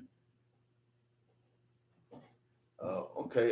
Can you call? Somebody wants prayer. Can you call me for prayer? My mom has died today. Oh, sorry to hear that. Jesus. Pastor, can you say a prayer for what's his name? Preston Williams. Preston Williams. Yes. Father, we first of all thank you for knowing that you are the God of all comfort. You love people and things happen. It's a part of our transition. But it doesn't feel good. It doesn't sit well when we lose someone that we love. And I pray that she'll be very patient with herself as she begins to go through the transition herself. Pray that you give her peace. You are the God that calms every heart. And your peace is a peace that cannot be disturbed. And I pray that you'll give her undisturbing peace as she having to yield her rights to some extent as a child over to you for an eternal purpose that's much greater than what she can even comprehend. I pray that you'll give her the ability also to really look to you and to receive counsel from you that she needs, and the family would be strong, and you give them the ability to heal and be one, that there be no friction, there be no division. I pray this in Jesus' name and bless you for it in advance. Amen. Amen. Thank you for the opportunity, sir. Thank you. Sorry for your loss of your mom. I still be crying. I mean, I lost my mom 3 years ago. I still be crying. I still be yearning for my mama. And so just keep your head towards God. I encourage you to step your game up. Yeah. Because that's what I did when my mama died. I took actually when my mama died, I took a train to Denver. I stayed there got a hotel, stayed there for 2 days, and then I caught a train back that Monday. Yeah. That Tuesday, I started my morning show. Yeah. And I have not stopped talking since. Really? 2 days after you got in. Yeah, 3 days after my mama died, I started my morning show. I've been promised myself I'm gonna do it. I never done it. But when she died, she didn't expect me to fall down. She expected me to step my game up. Sure. And so I don't know if it's a sister or brother, but we're gonna call you Williams, the Williams family. I know your mom expect you guys to step your game up. Yeah.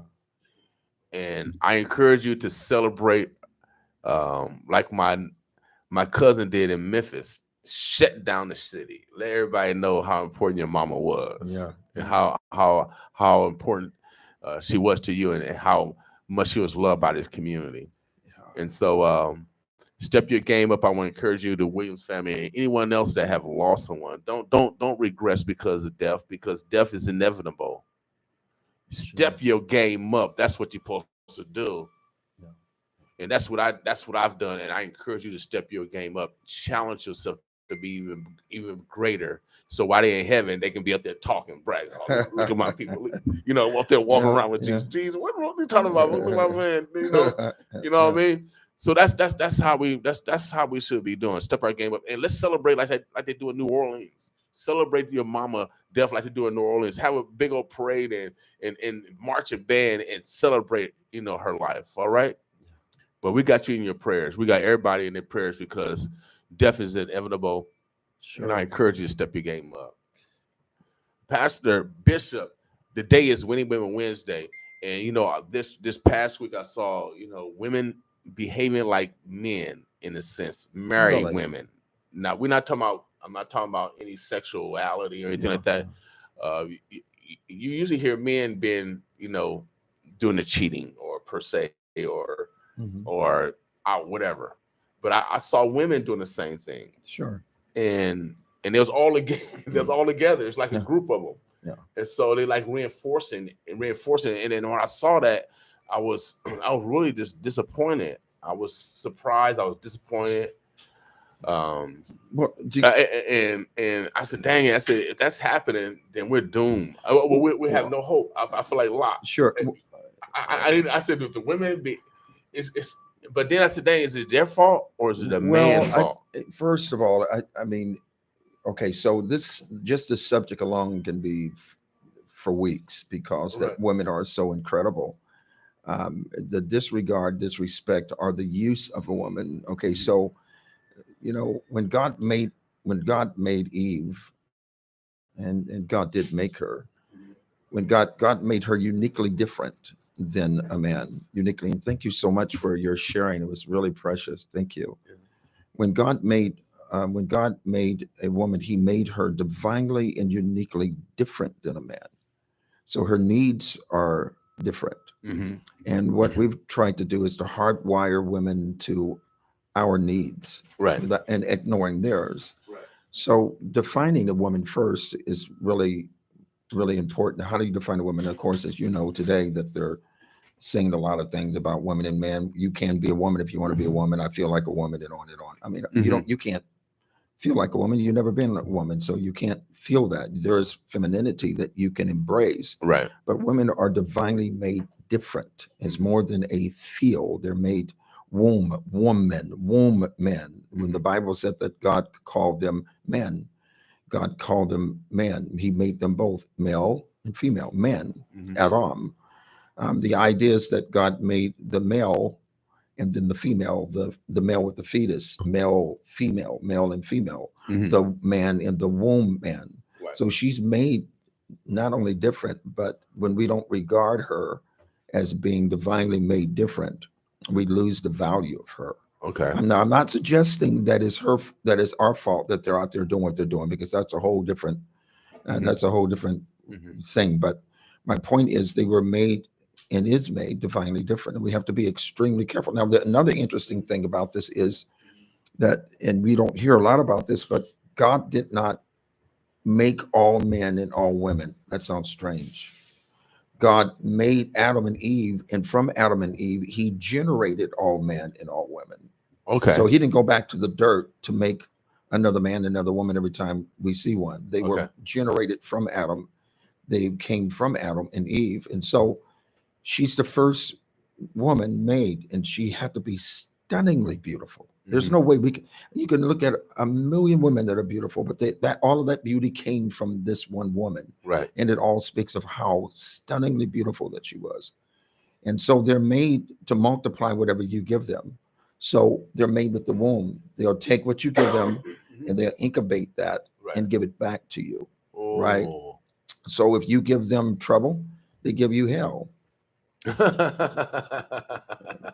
You give them a seed, they give you a child. They take it, incubate that, give it back to you. They're made to do that. Wow. So if you give them dysfunction, they give you chaos. Wow. They're made to do that. They're made to, and so women, once they learn who they are, well, obviously, and I say this respectfully, will not just learn, but as they maintain who they are powerful. You can't even compare the power with ours. Without doubt, my last job, I worked at the Women's Center for Advancement. I was a domestic violence counselor. I was asked this question all the time: men, who are more powerful, the man or the woman? And then I'll go in a women group. I'll ask women, who's the most powerful, the man or the woman? You see one example in the Lion King who's more powerful. There was a man soldier and there's a woman soldier, and they both had a spear in each of their chest. And the goal was to move that man or that woman. And of course, you got spear on each point on each end. And of course, the woman was able to take a step, and the man took a step back, and eventually he had to move the spear because the pain was too much. The woman is, to me, is the most powerful.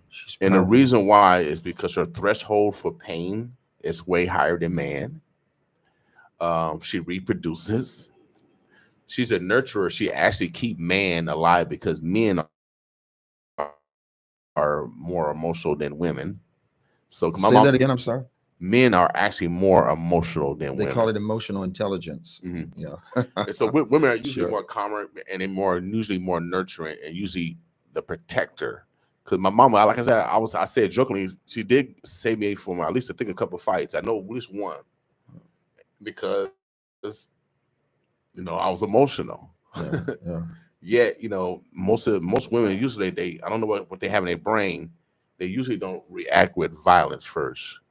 They react with love first, usually. Yeah. Unless that man have made them that way. Well, okay. So, women's power is different than man's power. I think when we discuss, or it's on the table to discuss who's powerful. I don't think a woman can be a man and a man can't be a woman. Right. I know I'm going to get all kind of letters or emails or whatever. And I'm not saying that disrespectful. I respect what people feel, but then we have what is called facts and truth. We have biological truth. So, and I said it the other day, you don't create truth, you discover truth. And then there's a difference between truth and facts. But respectfully, we have to embrace them both. It's a fact that you may have seen somebody come out of a liquor store, and immediately you can say, "Oh," and they had a paper bag and they were drinking something. They were drinking. I know it was. I saw the can. But the truth is, it was a 7-Up, and they had it in paper bag because it was cold. Right. But so some people they only attempt to live off of facts without ever discovering the truth. Right. And so when it comes to the power of both male and female, God empowered man for a specific role. Okay. God empowered women for a specific role. They're empowered to be who they are. They're not without power. She's not supposed to have children and have no power to do it. Can you imagine God being good, but he has no power to deliver it? He's good, but he can't do anything with his goodness because he has no power to bring it to us. Right. So women are created not only with all of these amazing attributes and qualities, but God gives them the power to deliver that. Men are the same way. They are created with a specific authority and a specific power to do what they do. When we take that away, as Paul said to Timothy one time, Paul said, "No, listen, I'm going to tell you now what you need to do is to go right ahead and to dwell with a woman with understanding." Okay. Now, the Greek there literally means you are to dwell with her. The root of it is as a science project because she is constantly evolving. Okay. There's no stopping of her evolving. She is constantly moving forward. That's why you can give her a dream and she delivers you a vision. She is constantly moving forward. She is a constant project for Okay. us as men, married men. I'm saying married men. Okay. Married Married, men. yeah, we're talking about marriage because that's how we honor yeah, them. I mean, because that's what we really esteem. Sure. To find that one mate, Absolutely. and I know everyone, esteem for that, reach for that ultimate goal. Yeah, God said, a man that finds a wife finds a good thing and obtains favor with the Lord, which means that there's a favor that don't come to complete you until you find that wife. Right. And now you can find a bunch of women, you do, whatever, but there is one that belongs to that man. Mm-hmm. If they want to get married, not all relationships, not all male and female relationships should end up in a marriage. In other words, there's 5 steps. You have introduction, Okay. right? Okay. And then you have acquaintance. Mm-hmm. So you're introduced, you become acquaintance, and if that has to complete its stage, then from acquaintance, then you have friendship. Friendship must complete its stage. Some people, they get married and they never even became friends. They Right. they reached the 4th one, which is romance. So they Okay. went from introduction straight to the bedroom. Right.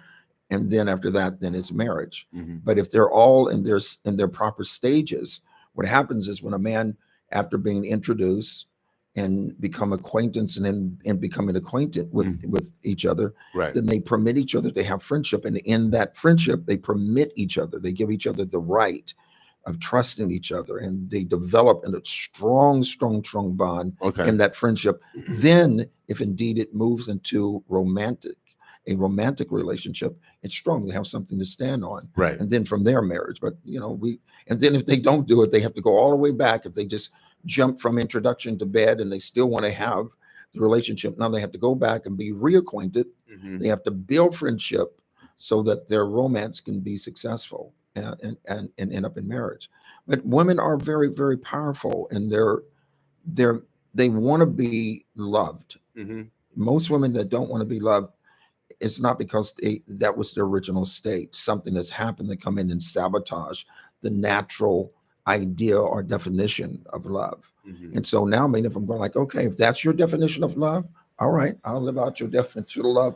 So you do see a lot of things that are happening today that didn't happen just 20, 30 years in the volume of what we're experiencing today. Oh yeah. I never seen that magnitude of married women behaving like that. And so I figured that the men in their lives is some type of deficiency. Sure. And so I always like to point the finger. I said, what did we do wrong? Well, what did we contribute to someone else's behavior? And like I said, I prayed on this for a couple of days, and because I didn't want to just come out and just attack anyone. I want to make sure that we use this as a learning lesson. Yeah. Because it's so important that we get this our domestic relationships on the right course, Sure. the way God wants us to be. And so, because we all yearn to be with some, to have love, without a doubt. Sure. And so we call this Winning Women Wednesday. And, our goal is to make sure that we're contributing to making Absolutely. women winning and versus, destroying them.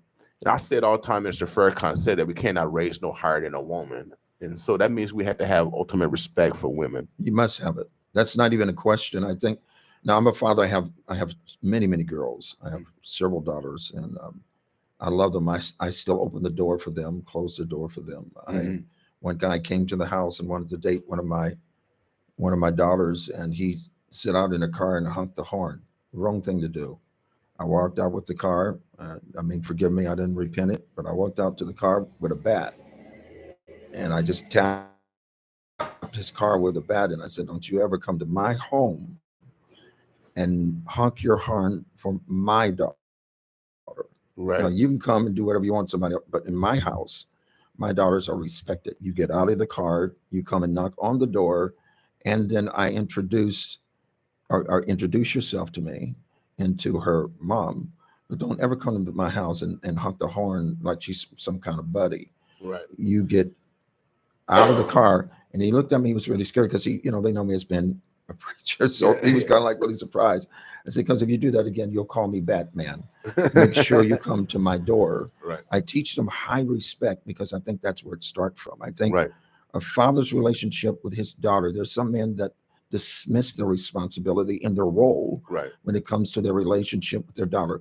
That's safe. The very first thing we need in our home, we need our home to be safe. Right. You can't walk in the house cussing and the kids scared that you walk. They love you, but they hate when you show up because something's going to be off. You're going to be triggered by something, and you take no responsibility for your own actions and attitude.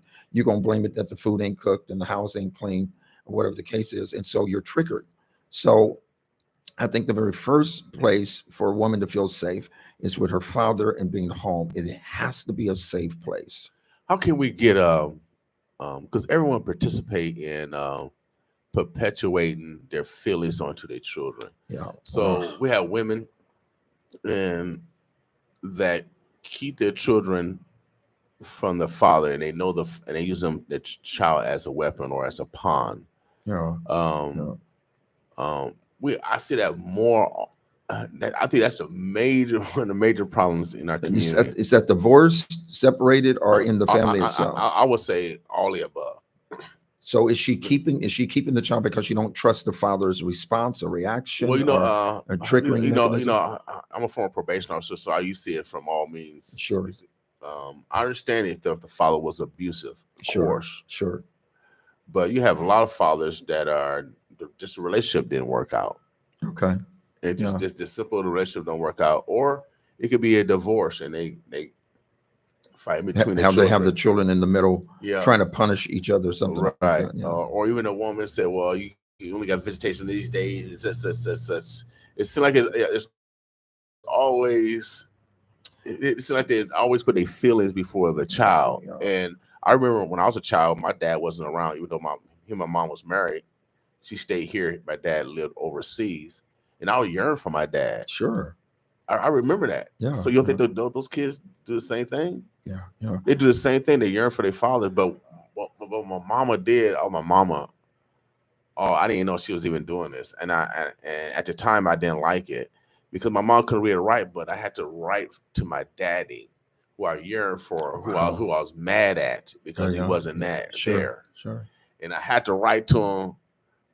Cause my mama, boy, I love my mama. And I love my mama. And like I said, when she walked in the house, I didn't fear her. Right. I loved her. So that's why I obeyed. Sure. But doing that writing to my dad responded. Really? And he would write back. And he'll say, son. So you have to read the letter to your mom. And read the letter to my mom. So my relationship with my dad was a writing relationship. Oh, wow. We didn't have a physical relationship like most dad. Yeah, sure. So I knew my dad more from writing back and forth. And then when he come in town to kick it, we kick it. Really? And then, all these down here, Bishop was bars and stuff. So he liked to drink because he's Air Force. Yeah. And I'll bring him to the bar, pick him up. I'll hang out, meet all the old folks. This is my son. Then I come and get him, back, take him home. We had that kind of relationship. Then we left, and then of course I'll write again. He'll send money. We had that kind of relationship. So I didn't hate my father like most young boys and young girls do because their father wasn't there, they're absent. So my mom indirectly was teaching me how to love my dad. How old were you when you made that entry with him? How old were you? So I think I started reading real good. I think around fourth grade. Miss Denton. Shouts out to Miss Denton because I had problems reading. So I think around fourth, fifth grade, that back and forth, me writing, and I still got the letters. And my dad, he wasn't a great penmanship. It didn't matter though. But right. Yeah, but yeah. But that relationship was so powerful. So that's why I tell women, when you keep your child from your dad based off of feelings. See, my mom could have did the same thing. My dad, your dad overseas, he ain't never come. She could have did the same thing, but she chose not to. Yeah. And so I don't have that hate for women, right, or that hate for my dad. Yeah. And I think sometimes we pass that hate on because we had a bad relationship with that male or female. Yeah. We pass that hate on to our children, and now we see the repercussions of that right now in today's light. Yeah, I think, first of all, I think that sometime parents can weaponize you do, and hopefully they get counsel. I think anyone that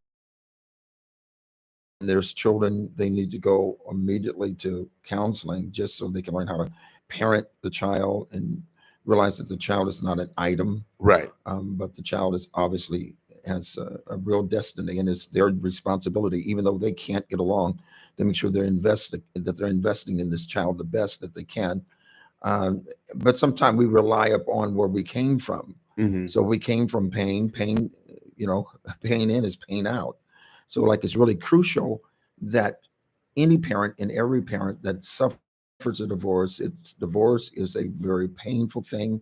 I hate that so many in the church have dismissed that reality. And it's not just divorce. It can be people that have lived together for many years, and there's this tear there, and it is spiritual.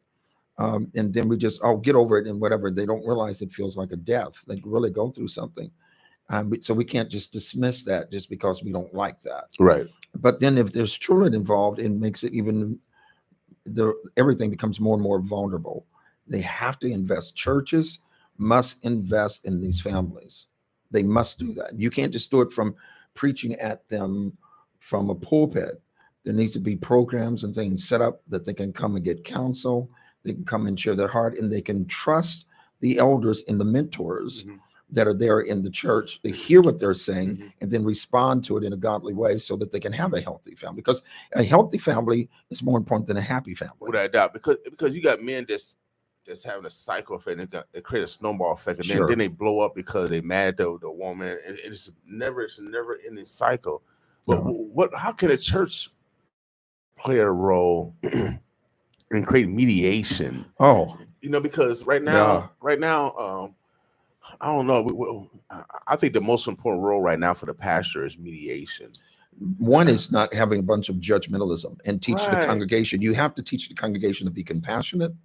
You have to teach them to care, because remember, the congregation is an extension of their shepherd.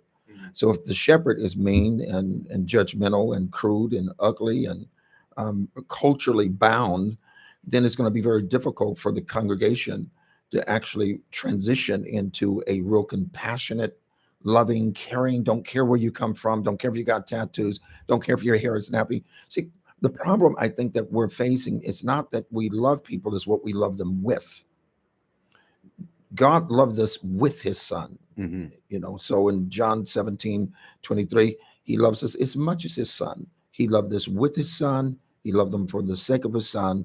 And so is what we love each other with. So if indeed we don't know how to love each other correctly, or we're loving them with our pains and with our fears, 1 John 4 says that the perfect love casts out fear, because fear brings torment, and torment is not of God. So if there's something in our congregation that needs to be addressed, it has to come from the pulpit, number one. Number two is that I really believe that a healthy congregation is a direct result of a pastor that truly loves and teaches and supports his congregation with more than just a sermon. Right. His touch, his eyes, his embrace. I teach very strong in our congregations that you don't let children just go by you. You stop them and look at them in the eye and let them know, hey, I love you. How's school? Talk to them. Right. When I walk into our church, before I even get on the pulpit, most of the children are going to run to me, because they know, in the middle of service, even if it's, I don't care what time it is, they're running because they know I'm going to look at them in the eye. I'm going to ask them, how are you doing? What's going on? How are your grades? Right in service. I don't wait till the end of service. Then after service, most of the time, it'll be the children that have come to me when they're let go, because we have a children's church in one of our other buildings. But they come immediately because I realize they are the history. They need contact with those that they look up to, right? So you look at them in the eyes, how are you doing? How's school? You've been doing well. How are you and your parents doing? Do you need to talk? That immediately gives them the proper value of talking and communicating. If you take communication away from a child, now they're going to internalize things and they're going to be an introvert. Not that they were born with that; they become that because we don't give them the proper attention. Interesting. I used to stutter a great deal. I became an introvert. Did you really? Yeah, I stuttered a great deal. I couldn't D's, I's, S's. I mean, man, I couldn't. You can't tell today. Went to speech therapy. Yeah, Shouts out to OPS, Omaha Public Schools. I got a speech therapist when I was a sophomore all the way to my senior year. That's great. And so I learned how to slow down. Like I'm thinking fast, to slow down, Sure. make sure I have air in my lungs, and then just think what I'm gonna say and just take Did my they time. make fun of you? Did the kids make? Oh heck yeah! When I used to get teased all the time. I used to get teased all the time. So that's why I have a thick skin. I think God prepared you for later on in life. Have you ever heard of a gentleman by the name of Andre Crouch? Yes. Okay, Andre told me one time. He goes, "When I was young, I used to have some problem talking, but then the Lord, He came and He touched me." No, he couldn't talk without stuttering at one point, but he can sing perfectly. Right. It's crazy. Yes. So to see people healed of that is always amazing to me to watch how God. Well, you know, touched I ran towards the roar. I ran towards my people. disability. Yeah, that's cool. And That's then, a good way. and then I started, and it's funny how I'm in public speaking now, because when I was on that bus and everybody teasing you, and I learned a great skill of listening. And so I listen a great deal. I listen to what people say to me, then I listen to what they say to me tomorrow. And so that's why we practice Tell the Truth Tuesday, because I remember what y'all say to me. And I try not to tell a lie as much as possible because I can't remember. yeah. You know what I mean? Man, that lying thing don't work. Yeah, it don't work. It don't work. So I try not to lie because I know I forget. There's Lion King and then there's Liars King. I mean, you didn't lie that thing.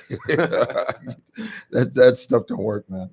So when we're human. We're mortal. So we're gonna have some faults. We are gonna have but as long as we practice getting better every day, I think we be a little bit more like Jesus. Yeah. A little bit more perfect. Yeah, first of all, I forgot to tell you, thank you for letting me be on the show with you again today. Oh, no problem, I enjoyed it the other day. It was so cool.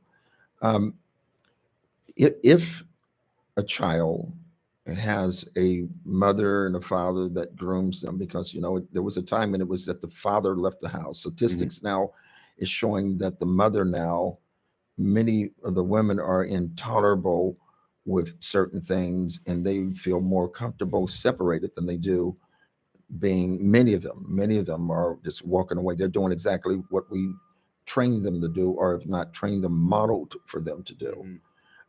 They're out.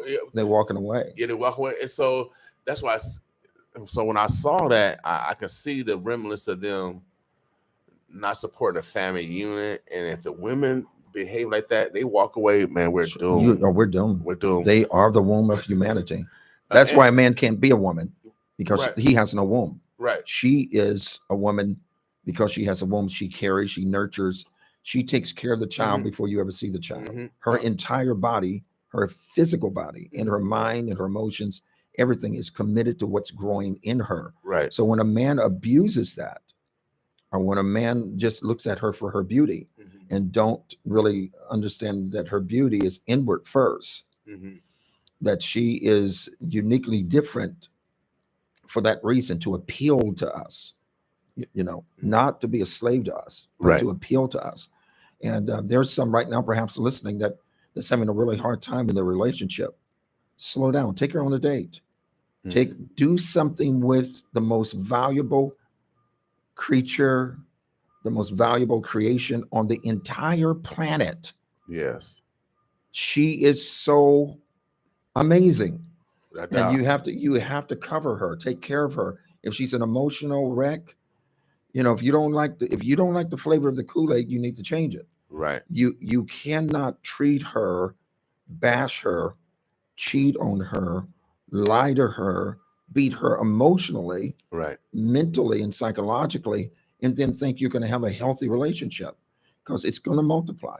And when it does, don't start crying. Well, you know what she did? No. What did you do? Right. But I'm really hurt. I'll never love a woman again. You didn't love the woman you had. Right. So the idea is learning how to slow down, Okay. find counsel, get someone you can believe in and you can be honest with and say, hey, man, listen, I got some issues, man. I'm not the best guy I need to be. Right. I need to be patient. And what is really sad is that the children now take on the same boys, Yes. take on the same pattern of what they see the father do. And before long, they get married, their relationship is broken or wounded. At least it's a great percentage of that according to statistics. So we have to stop, and as kings and as protectors, we would never, ever let somebody walk in our house, rape our daughters, beat our wives without laying our life down for them. So then why would you be that enemy to come in your house and set something up like that and do that kind of craziness, raping their mind, molesting their emotions, and really downing them and talking to them? You so fat, I mean, why would you do that? I mean, she's only large because you gave her 17 children. I mean, like, why would you do that? I mean, she was a size whatever before she met you, but now she got all these children and she don't even have the time to really take care of herself physically. She's had children. We have to respect these moments and these different stages that they go through, because they can lose the weight. That's not the issue. If that's what they want to do, if they don't want to do that, you need to love them because of who they are. Yeah, without a doubt.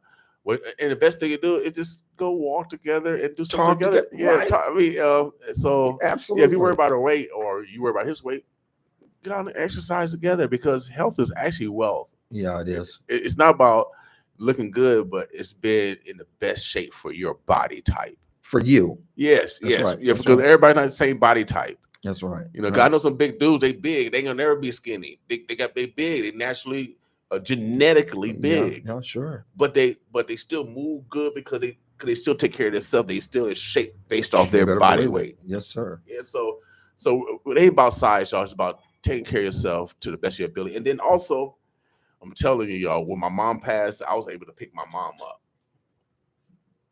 Wow. At 88. That's how thin she was. She's probably about less than. But if for those that have obese parents and grandparents, you're trying to take care of them, you got to realize that. Sure. We got to realize that also it's hard to take care of someone that didn't take care of themselves. Right. Yeah. Yeah. And we're faulty. You know, there's things we learn in our latter years that we didn't really understand or didn't embrace in our former years. So, you know, we grow and we learn, and we're absolutely not perfect by no means. And I think we have to give each other the right to grow and not stunt each other's growth because you're not where I am today. Right. You know, give me room, give me time. As MJ says, the best thing that a man can do for a woman is to support her. Yeah. Emotionally, yeah, absolutely. Because that's really the key, right? I mean, the key is you want a woman to be successful, and all women married. There's some women and men that have got married, they went on the date and they turned that date into a destiny. They really should have just stayed really good friends. But nonetheless, now there is a blended heart. They don't know what to do with it. And they have to be able to walk through those things and to work through those things so that they won't lose their relationships or won't blow that thing away, you know. Okay, now, so can we jump over a broom and we married? Because I saw the roots. Saw the roots. Because do we really need to go down, or is it just a commitment between two people of marriage versus going down to the courthouse? Can we just jump over a broom and we all good? Okay, so because that's a contract and that's a suit. So is that real love? Actually, okay, so like a king, he has a signature ring. Okay. What is a signet ring, right? And that ring, when he applies that signature on documents and etc., that's his full authority, that's his full word, that's his full honor. Okay, that is, he pledges his life. His signature ring literally is a stamp of his life. In the book of Revelation, it speaks of a seal. So foundationally, the building that is built on the foundation also carries the seal on the building that's on the foundation. Okay. And so being afraid of paperwork is not really the issue, right? Okay. Because what a man is doing, he's giving signature. He's giving his his authority. Right. That I'm taking care of her. She's mine. We carry the same name. We share the same name. And you certainly can't do that legally anyway, by just jumping over a broom. So these Okay. stages and steps are necessary legally to protect who I love. There was a time when it wasn't that. Actually, in the Old Testament, what they did, if a man married a virgin, they had what was called a token, and the father would come in and lay the token in the bed. And when they consummated that marriage, the blood of that virgin that would be spilled on that token, he would come in and he would take that token and he would roll that up and he would store that token, which is the proof that you were with my daughter.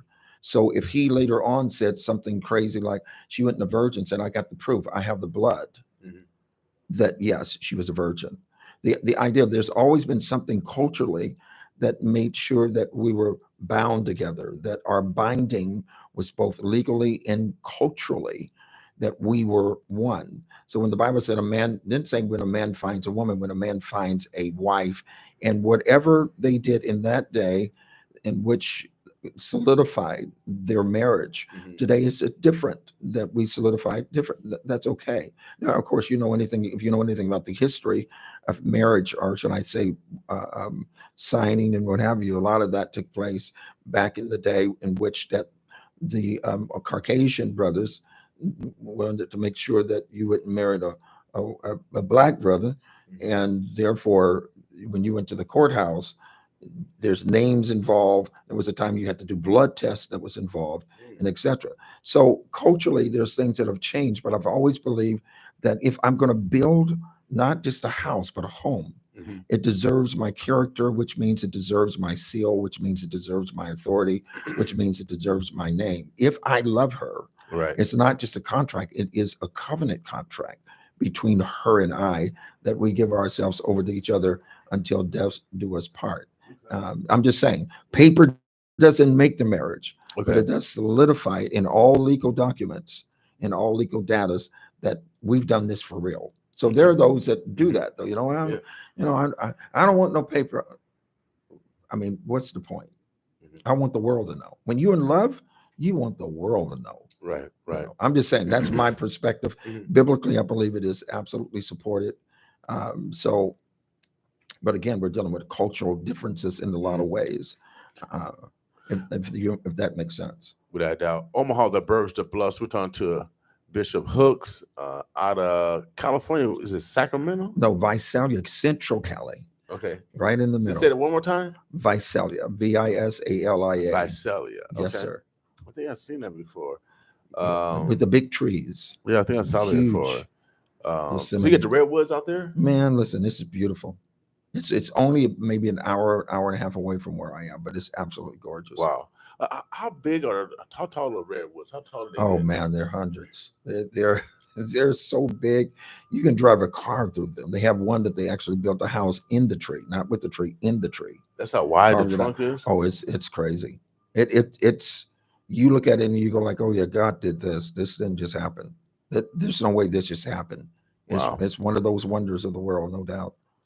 Omaha, the birds of blessed. Make sure that you guys acknowledge the women in your lives. Yes. Today is Winning Women Wednesday, and the men, all we gotta do is add a D to it, and let's start mending relationships. Let's start mending relationship. I believe the women are behaving because of how we've been behaving. What do you mean by that? Tell me what you mean by that. I was looking for some coffee, something that I can sip, but I ain't sipping right. No coffee. I'm gonna give you some water. No, I'm teasing about. Tell me what you mean by that. Well, I was surprised. I've never seen married women like they all together. You're really stirred by that. Yeah, it bothered me. I never seen that like it before. Even with one of my homeboys, and some of them married. No, but I could tell you're really troubled by it. Yeah, I am, because I could see the destruction of our community. I think when I saw that, it's over with. It didn't look natural to you. Yeah, it really disturbed me. And I'm not perfect. And I probably hurt some people, and I apologize if I have, but I didn't behave in that manner. I didn't behave like that. And if you with your girl and they touching other people or somebody touching them, I just saw a lot of stuff that I was surprised about. That's sexual behavior. And yeah, and sure. Maybe alcohol could be been part of that. Sure. But to me, you can't use that as an excuse. As a former probation officer, you still get a charge for your behavior. Behavior. And you still have some people say, "Oh, I can't remember." You remember. Some people use that excuse that they don't recall to get away with their not accepting responsibility for their behavior. So I was just surprised, shocked, but also I just seen a micronism of how our community is about to be destroyed. And for men, I just been praying over this. I talked to a couple of people. I was gonna blast them, but I said, no, I don't want to do that because I love them. I love those women. Yeah, sure. You know, because they're from this community. Yeah. But at the same time, I want to talk to the men. Yeah. Men, come home because what y'all doing is what they is doing. Yeah. What y'all think y'all getting away with is what they is getting away with because they better at it. Yeah. And so it just surprised me. You know, married women, you know, their physicality all other men can see, and other men are lusting at it. Yeah. And so I saw a lot of stuff that I was just taken back of, and I said, man, instead of blaming someone, I'm gonna talk to the men and let's get our act together, so we can bring our women home. They can feel loved, they can feel protected, and so we can start reversing some of that. What's going on? It's going to take a while to do that because we have proven to them in many ways that they're not valuable unless they're in the kitchen, unless they're in the bedroom. Okay, so women, they have to be touched. A wife needs to be touched anywhere from 11 to 14 times a day. Just touch. Hey, sweetie, how are you? You doing okay? Mm-hmm. They need to feel physical touch from their husband to feel safe in areas. Just to feel safe. They need to just, and I don't mean things that lead to the bedroom, because with some brothers, everything lead to the bedroom, but just to feel safe and to feel noticed, because love will always notice you. And so a lot of these women have not felt noticed at all. They have felt a lot of things, but they've not felt noticed. Mm-hmm. And so when they go to clubs or they go on outing, they're dressing to feel noticed because they lack that at home. Oh man. Okay. See, I like this dude. You know what I'm saying? See, that's psychological, and my degree is behavioral science, and so it's like it goes back to a ripple effect. What you sow, or show and cause. Is it show cause? Show and cause and effect. Yeah, cause and effect. It's a direct correlation. So just if you just stop and think about it just for a moment, right? You get married, right? Mm-hmm. He's out with the boys all night doing basketball, and in their head, well, my dad was the same way. So the disconnect comes generationally, right? Right. And so now this generation is smart. They're really intelligent. So you got smartphones, got pictures.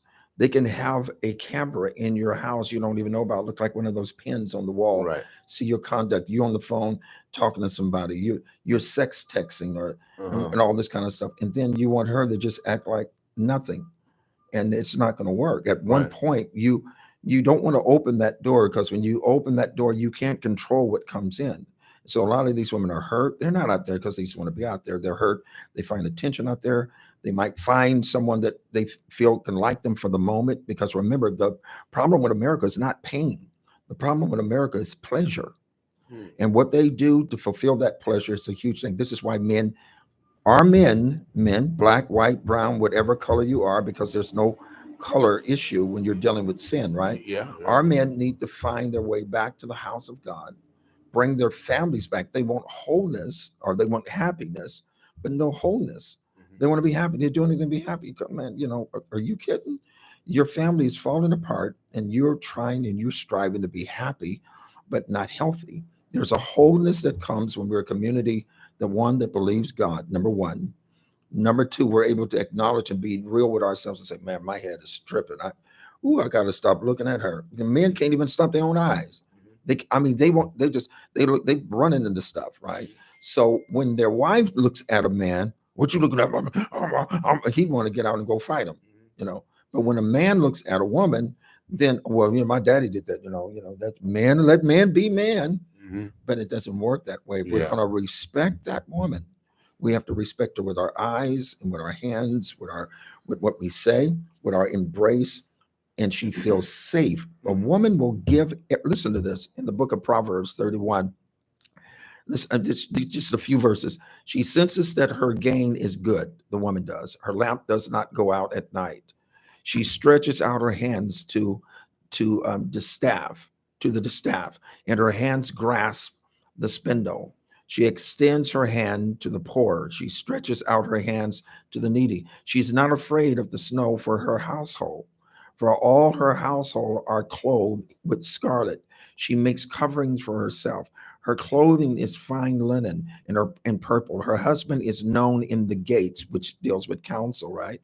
When he sits among the elders of the land, she makes linen garments and sells them and supplies belts to tradesmen, which is kind of interesting because there's a lot of women that don't understand that particular language. We do have lazy women. Unfortunately, we have women that will lose everything because they don't regard their husband. But again, that points to something that happened before. If you marry a woman at the age of 25, 30 years old, your marriage does not erase all of the stuff that she suffered or all the stuff she's been through, right? Right. All of that, you've married that entire package. So now you get married and all this stuff is coming out and you're trying to fix it overnight and fix it in a few years. It doesn't happen that way. There needs to be counseling. I do believe that most women want a healthy home and a healthy relationship. But like anything, like with men, they have a history with a father, a history with a mother, a history with an auntie, history with a step parent, a history with maybe being in a home, being adopted and whatever. They have all that history. So they bring all of that to the table. And what we want to do is be men that show them that you can have all of this. You can be that woman that clean your house, you make dinner, or y'all can talk about that because some brothers out cooking. Well, I'm just saying, I ain't one of the guys. I met some brothers that cook, man. I'm telling you. I mean, sometimes brothers can cook better than their wives. I mean, when I was that's married, a blessing, right? When I was married, I cooked some things better than my ex-wife, but I would cook breakfast and she'll go cut the grass. Really? Yeah. Because, are you serious? Yeah. And the reason why, because she put it in a mind frame because it's exercise. Oh, okay. Yeah, I mean, whatever works. Yeah. I mean, if it works, it's cool. She put her, everyone, and that's how when I cut my grass, I like to cut it when the sun is the hottest. Really? Yep. Because Junior's here right now. Is that the best time? It's exercise. It's exercise. Oh, exercise. Okay. It's exercise. And I ran track. I mean, we run track, man. You run track. You run in the sun, and you got asphalt. But that worked for your relationship, right? Yeah. So you got to realize what skill sets we have. Because sometimes the woman can't cook, and the man's a better cook. Right. Sometimes you got to reverse roles. But y'all both need to clean. Without a doubt, you got to have a clean house. My God, today. But I mean, but like I said, it comes with communication. Yeah. So even when I was growing up, I grew up with all women. So I felt I was smart, but my niece, she could spell real good. Honestly, she could spell good, so she was so smarter than I was. Yeah. So I already knew the skill set of the women around me. Yeah. And then, but even though my mom couldn't read and write, her common sense was on a whole different level. Yeah, that's experience. Her common sense was just on a whole different level. Yeah. She was just mathematic, man. If you go outside, life is hard when you go out and make it that way. I said, dang it, mama. Yeah. I can't blame the devil or I can't blame God. Right. That's great. I had to take total responsibility. How old was your mom when she passed? 88. See, I was the last. Yeah, I'm the baby. So she had me when she was like 38 or something like that. And then my older siblings, my sister, I had two brothers that have gotten killed. Both my brothers got killed at 19. I'm so sorry. But my sister, she's like 73, so she's 16 years older than I am. Wow. So your mom had all that history, all those experiences. And she picked cotton in the house the plantation house that she was raised in still stands. Where's that at? Sumner, Mississippi. It's a city where they had the trial for Emmett Till. Oh my. My mom grew up about a mile and a half away from that river. So she dealt with the deep prejudice. Yeah. That's why I'm like I am. Yeah. Because it ain't gonna happen in this generation, not around me. Yeah. So we have to protect. Our protection has to start at home. As we need there's some things we need to be detoxed from. Mhm. We need to get around some friends, around some folks that'll mentor us and look at us. And my dad was like this. My dad was like, hey, because my biological dad, I didn't meet him until just a few years ago. Okay. So the Lord was kind to me to give me men in my life that mentored me. And my spiritual dad, I hate to even call him spiritual dad because he was really my dad. He was a white man. Mhm. And my mother married an amazing man by the name of Willie Hooks, who gave me his name. An amazing, amazing man. He was a musician and incredible musician. He played several instruments, and I mean, played them very well. Mhm. I loved him. He was my hero. But then the Lord saved me at a young age, at 14, and I was walking to church, 15 miles to church and 15 miles home every day, because I had such a hunger for God. Mhm. And I wanted to know truth. I wanted to know God, obviously. yeah. So I was walking to church, and I walked in one day, and my pastor, he saw me come in, and my hair was all jacked up. That was when I had an afro back then. So he saw my hair was all jacked up, and he said, "Long for you shouldn't be that wet going from here to there. Why are you so soaking wet?" And I said, "Oh, I just came to church." He said, "Did you walk to church?" I said, "Yes, sir." He said, "You walked to church?" I said, "Yes, sir." He said, "All the way from San Bernardino?" I said, "Yes, sir." And he was just shocked. And he saw my heart, and the Lord began to deal with him to take me and to mentor me. So he went to my parents and said, "Listen, can I have Robert to mentor him, to groom him for ministry?" And my parents definitely said yes. So he took me under his wings. And but up until then, I walked to church every single day. So 14 miles? 14 to 15 miles to church and 14 to 15 miles home. 30 miles, 28 to 30 miles every single day. Depending where I was. Listen, man, I wore my shoes out. But the Lord was good to me, man. He gave me these men to mentor me. And another one, his name was Don Walker. Okay. We call him Dad Walker. He was an amazing, amazing mentor. And I needed him at that time. But God knew I would be so jacked up without these men. So he cabinet me with these men to make sure that I was cradled in vision and what have you. You asked me the other day if I had this figure. Yeah. What could we do? Honestly, we need men mentors. We need it, but of all colors, though. Yeah. All backgrounds and all cultures. Yeah, without doubt. No, all men need help. Yes, sir. All men crazy. I've counseled all of from China, Europe. You've been all over the world anyway. Yeah, right? no, I all had them in group. They all here in Yeah, Omaha. that's so Everybody cool. crazy. They all beat their women. all y'all beat your women. Or act up. Yeah, act up. All of us in the same boat. No, but I really want to get just men to mentor men. That'd be so amazing. Because I wish you was here. I'll probably invite you this Saturday. I would have loved to be there. Saturday, there's a group of men in Lincoln. They get together, Councilman Shobe, and there's a couple other men. They get together. They bring other black men together. The last time I went, they had some black young UNL students. I think there was like a sophomore, junior, Cool. senior. They was in the room. Yeah, I that's was cool. all eating lunch, all eating breakfast. It was at a black restaurant called Screamers down in Haymarket downtown.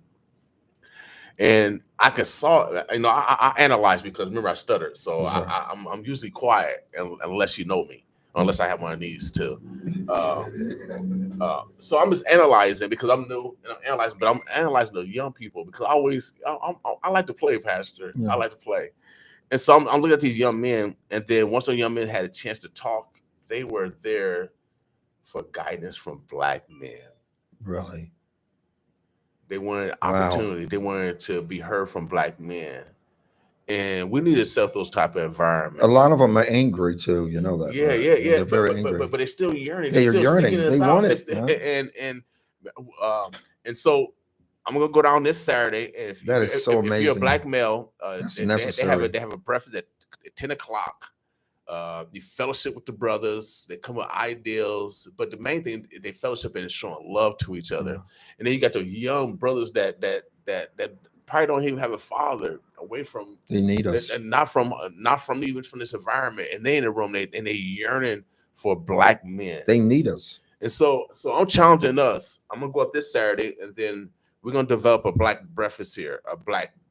Oh no, I wouldn't say black business. We're gonna have a men breakfast. So is it- we'll have all men come together because we need a fellowship together, but we also need to start using our skill sets to help each other. So- We can hire each other. Yeah, I we was can going to ask counsel that each too. other. Yeah, I was going to ask you that. So, if they're okay, what qualifies a mentor from just being somebody that just basically want to seduce and molest the thinking of young men? Right. You understand? You understand? Yeah, yeah. So, to have a mentor, he has to have not just great intelligence and ability, but the care factor. Mhm. And this is going to sound almost like it's contradicting itself, but the care factor is so crucial, because what happens is, so if you're a mentor, I'm a mentor, you qualified me as a mentor, I need to give account to you, right? So, but I'm sitting here and all I'm doing is perpetrating and tell him do this, blah blah blah blah. That was my woman. I slapped her, and all. And I'm introducing them to more and more Chaos, songs right. with body parts. So they think of my daughter now as body parts. Big this, big that. Show this, show that. Give this, give that. Right. So I'm kind of like perpetrating the very thing that I'm supposed to be rescuing them from. Right. So mentors have to come on the table, and they have to have a vision for these young men. What do you want these young men to look like when I'm done talking? What do you want them to feel? When I'm done talking to you, I should have a vision in my mind, because you are a image bearer. Mhm. You're made to bear an image. That's your job. You're made to bear a God image. So my job is to lead you to that, right?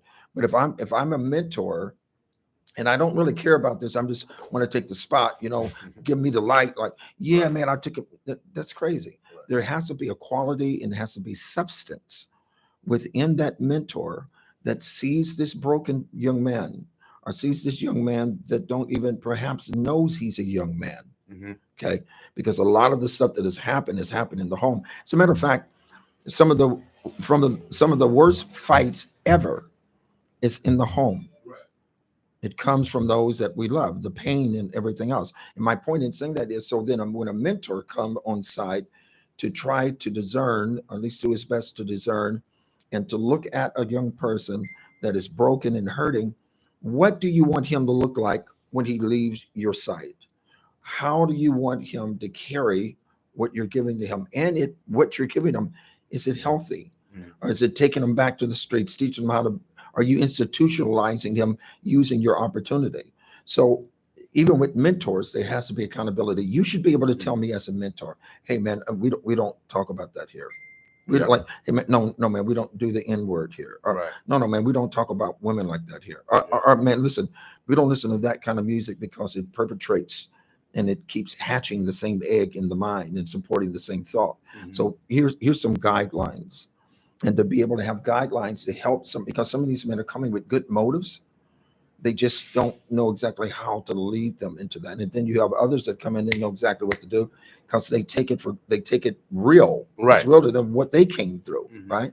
So it would be great. And I don't know how we can do it, but I know that my heart is constantly open to help men mentor other men. And it is difficult at times when you got somebody, like I've got a guy from LA, and I can't even give all of his history because it's crazy, but he came from Central. And so he done seen everything, done everything. And here he is now in his 40s. And he's going like, he has children, and he doesn't want his children to be what he was. Right. And so his whole approach to young people now is the opposite. So he comes in, he deals with them, and he is so sincere and so tenderhearted that he can see himself in that guy. I know where you're going. Right. Because I've been where you're going. And so he takes every effort, and he uses every effort to image this kid. He sees him different.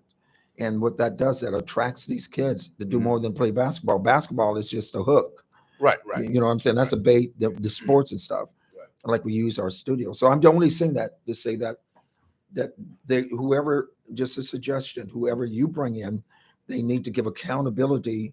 They need to have accountability to you, and what you have a vision for these young person, just like this young lady that came in with the legacy empowerment. She has a vision of what she wants these kids to look like and do. You having that vision, they have to come in and be tractable and teachable and accountable to your vision. Does that make sense? Totally. Because I'm for a probation officer, and we don't want no one to be taken advantage of physically or sexually. We need the boys club back for real. Do y'all have a boys club here? We used to. No. It's called Boys and Girls Club now. Okay, gotcha. So and it's a difference because when you have estrogen around, we have problems. Around testosterone. We had those two mix. It don't mix, y'all. Especially growing up. It mixed later on in life. But honestly, I think we really need to. And you said it's going. I guess you told the truth that it's going to take a long time for us to get women. Back in. We have to love them back and we need to win their trust. When women fall in love, they fall in trust. When you take a woman, you can say to a guy, man, what do you love about her in counseling? When I do counseling, what do you love about her? Well, she cooked, she got a clean house. She remind me of my mama. She got all of this stuff. You ask the woman, what do you love about him? I just do. They fall in trust. Okay. So if they will give you everything and anything that they are when you find a woman that have not been so damaged. Right. Damaged women oftentimes, and I say this, and I don't want to say the word woman like they're items. I say it respectfully. Damaged women are women that it takes a while to peel back, and that's why the older that they get, they begin to find the root issue. Men, they live with their root issue. They kind of like, hey man, we going to the club. Their root issue becomes they high. Because there's some men, honestly, they're so proud. They don't need cocaine. They don't need weed. All they have to do is sniff themselves. They get high off themselves. Right. They are their own high. They're their own opium. Right. They're so high. They're so proud. Most women they're so amazing. I want to repent if you don't mind. I want women to hear repentance on the behalf of men, that we stopped your vision and we hindered you, we hurt you, we damaged you, and we're sorry. Even some fathers that are now realizing that I damaged my daughter. She's repeating what I've done. She's thinking of herself based on what I supported. Please go to your daughter and talk to your daughter. Please take her out to lunch. I know some of you real deep religious holiness folks don't believe in movies. Take her to a movie anyway. Take her somewhere where it's just you and her. Walk with her downtown. Look at her in her eyes and say to her, sweetheart, I'm sorry that I hurt you. It's never too late for us to be better parents. Tell her, I'm sorry I hurt you. I love you. I'm going to do better with you. I want you to know how precious you are. A queen. The world is not the same without you. We need you, and begin to help her peel back some of the pain, speak into her life, guard her life. If she's in your home, kiss her on the forehead every single night. To this day, my kids, I can be in the mall, and my kids, they will run. They're grown, got their own children, everything. They will run up to me and kiss me on the cheek. Daddy, there's no greater peace and reward in the world than to know that you've done something to help and you've repented and changed your mind. Repentance is more than just saying, I'm sorry. You can say, I'm sorry, never change anything. Repentance means you have a change of heart. You change your mind. It's okay for us fathers to repent to our children. Baby, I yelled at you too. That's horrible. I shouldn't have ever called you that name. I shouldn't have ever just let you go to your thing and me not check on you. That's my bad. I'm sorry. I'm learning from my mistakes. Please receive me as your father. I'm sorry. Repent and tell your wife the same thing. Baby, I'm sorry. I'm sending you calling you any kind of, that's not right. And I'm sorry. Well, baby, it's okay. No, it's not okay. We shouldn't have to hear it's okay to feel better. No, it's not okay. And it's not okay. We need to change that. So to many of you women that have been hurt and damaged by us, and you're following the trend that we set. We were the trend setters. You're the fragrance of that house. We are the trend setters. And I'm so sorry that we have created a path for you that's not conducive to your wholeness and to your honor. We honor you and we love you. Forgive us for doing that. Without a doubt. And that's why I waited for the bishop. Because I've been praying on this, and I didn't know the bishop before I started praying. But my brother Junior Mitchell gave a call out the blue, and God has provided the right voice. And Thank so, you, sir. Thank you. I appreciate you. You gave me some brownie points, Pastor. You gave me some brownie points. So hopefully I get some more love today. Man, I enjoy. Can I do one more thing before we go off air? Can I? Would you mind if I pray? Okay. God, we're so grateful. First of all, I'm praying for women that have suffered many ways, women that have suffered. They're business driven. They're entrepreneurs. They have deep vision in their heart and can't find the satisfying of hope or support. Some of that is they can't find it in their own families. I pray for them. I pray that they would be steadfast and unmovable in you, and that you would touch them and minister to them. I pray for us as men that we'll be the men that will lead the life that is necessary to have healthy and whole families. God, I know you're not demonizing us as men, that you love us and you're reaching out to us to help us as well. But I pray for us as not just a Black people, but a people, period. That in the earth, there's a great need for us to be who you've called us to be. And I pray specifically for women that are hurting, raped, sodomized, beat, stripped, lied to, lied about. I pray for women that feel in their heart that they've had a premature death. They're living, but nothing's living inside of them. I pray for dead visions. I pray for those that have suffered because they once had this huge vision to impact people, but now they feel like they can do nothing. Their time is over. There's a clock inside of most women that ticks constantly, and they're always aware of their time. I pray that you would heal them. I pray for women that haven't had a father, haven't had someone in their life to really help them critique things and see things from the perspective of hope. I pray that you would touch them. I pray for those that have suffered through divorce, both the woman and the man, and they have children, that they would come together, seek counsel to know how to raise that king or that queen. I pray, God, that you would give peace to homes and houses everywhere. I pray for women that they would also cease from resisting being healed, because oftentimes the pain is so great. We resist healing because we don't trust healing. I pray that they'll let their guard down and receive healing from you today. I pray, God, I pray for abuse on all level, in church, out of church, church hurt. God, I pray that you would heal people for your glory. God, you love people. Oh, how you love us. You love us with you.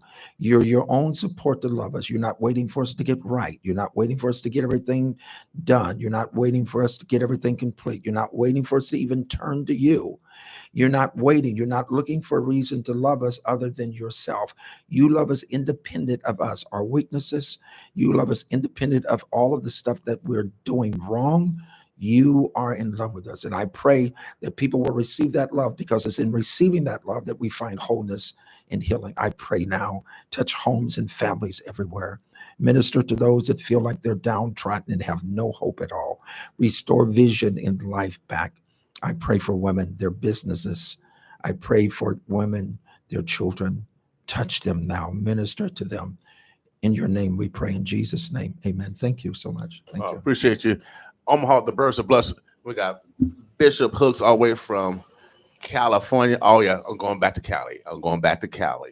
It's 11:04. It's going to be a beautiful day. I think it's going to get about 65 today. I'm going to cut my grass, get out and get your vitamin D. Get some natural vitamin D, y'all. You see how I got my yellow on? I'm attracting all the sun. I said I'm not like the sun. I'm like the Jimmy Dean sausage man. So no, I want you guys to have a beautiful day. Remember, today is Winning Women Wednesday. We acknowledge the women in our lives, from our daughters to our great. Remember, women go through a lot of abuses and they don't even tell their own families. Yes, and so I'm encouraging men, let's create our winning women and let's participate in the building up and not the tearing down of our women and our children. Bishop, anything else? Any shots out? Are you leaving today, or what's your time frame? We're in service today at Tabernacle of Faith, right off of 24th, and I think it's 24th and 4th. Yeah, 24th and 4th. We'll be there tonight, and then I fly out tomorrow. And actually, I'm going to be in a women's convention the following week. Okay. Be speaking there.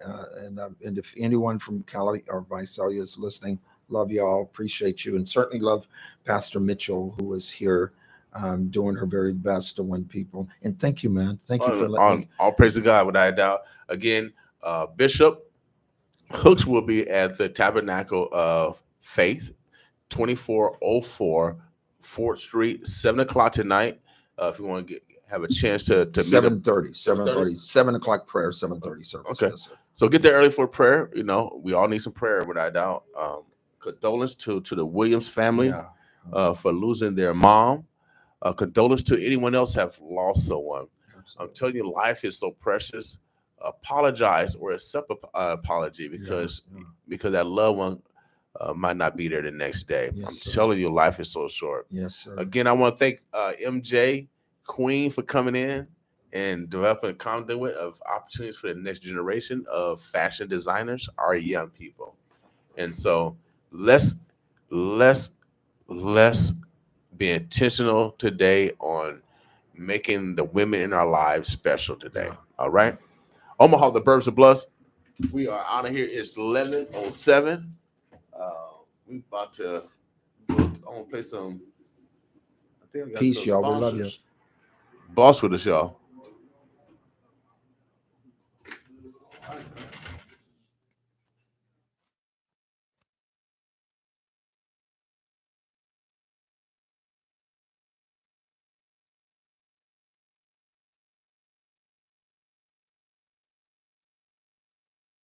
Baby. Yeah, that's right on. 95.7, The Boss. Does your body not feel the way it should? Are you startled by pain or loss of breath? Are there changes in your body that seem unusual? NOAH, North Omaha Area Health Clinic, provides free testing and screening for STDs, pregnancy, or stroke and high blood pressure, or even COVID-19. Make sure to be there for the important moments in life with a free screening from NOAH. Visit noahclinic.org or call 402-933-0737. At Charles Drew Health Center, our strength is our community. We are part of a statewide community health network. As your trusted community healthcare source, we've been here since day one of the pandemic, and we will continue to provide testing, treatment, vaccines, and boosters, as well as high-quality, affordable health care for every member of your family. Charles Drew Health Center is your trusted provider for medical, dental, behavioral health, and pharmaceutical support, as well as various enabling services in our North Omaha community. For COVID-19 care and beyond, Charles Drew Health Center is here for you. Good health is about good partnerships. So call us today at 402-451-3553. That's 402-451-3553 to schedule an appointment. Welcome back to community healthcare you can trust at Charles Drew Health Center. Join Healthy Housing Omaha at Jean Leahy Mall October 1st from 1 p.m. to 5 p.m. for Healthy Housing Field Day.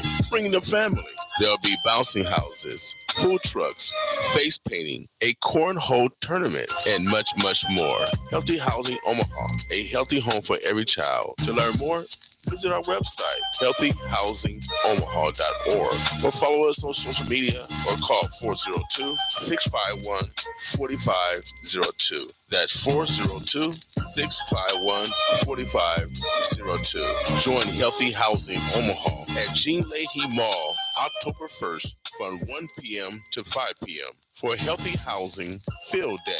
Bring the family. Healthy Housing Omaha is a proud supporter of KOWN 95.7, The Boss. Let's take it back to the old school. Wave your hands like you just don't care. Let's get ready to throw it back. It's the throwback 70s and 80s at the Strut, hosted by Jamie Robinson and the R-Style Band. It's going down Saturday, October the 15th at the Strut. It's the 70s and 80s throwback.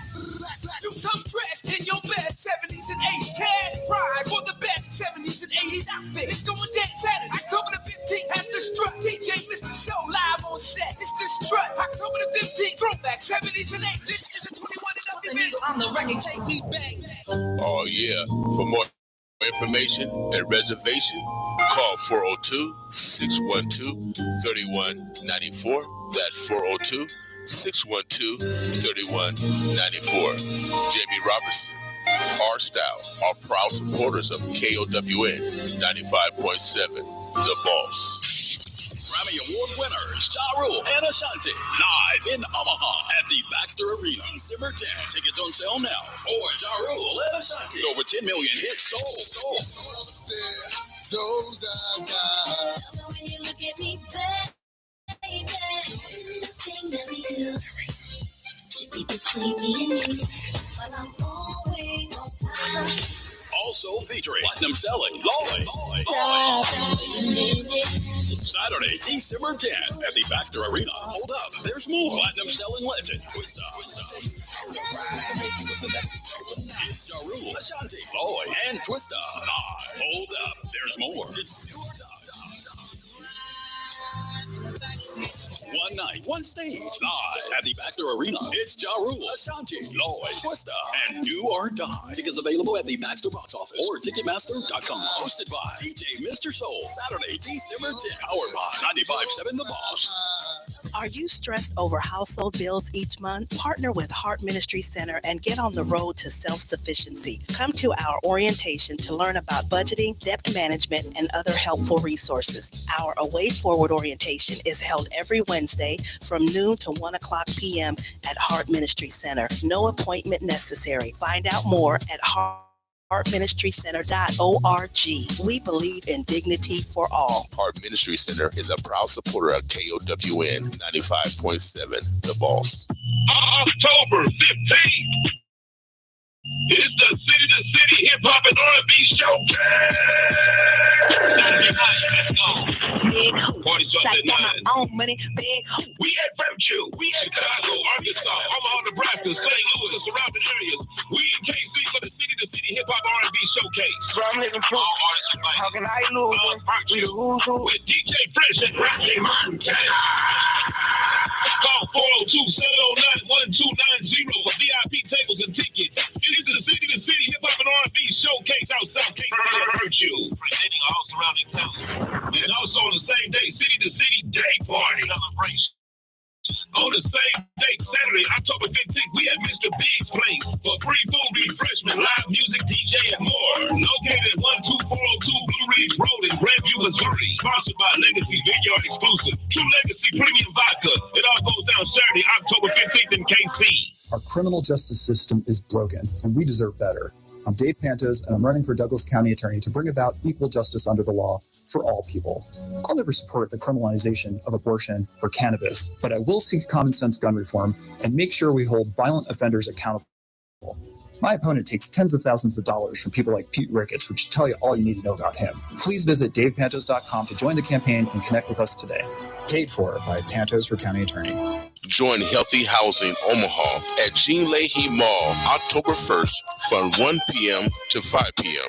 for Healthy Housing Field Day. Bring the family. There'll be bouncing houses, food trucks, face painting, a cornhole tournament, and much, much more. Healthy Housing Omaha, a healthy home for every child. To learn more, visit our website, healthyhousingomaha.org, or follow us on social media or call 402-651-4502. That's 402-651-4502. Join Healthy Housing Omaha at Jean Leahy Mall October 1st from 1 p.m. to 5 p.m. for Healthy Housing Field Day.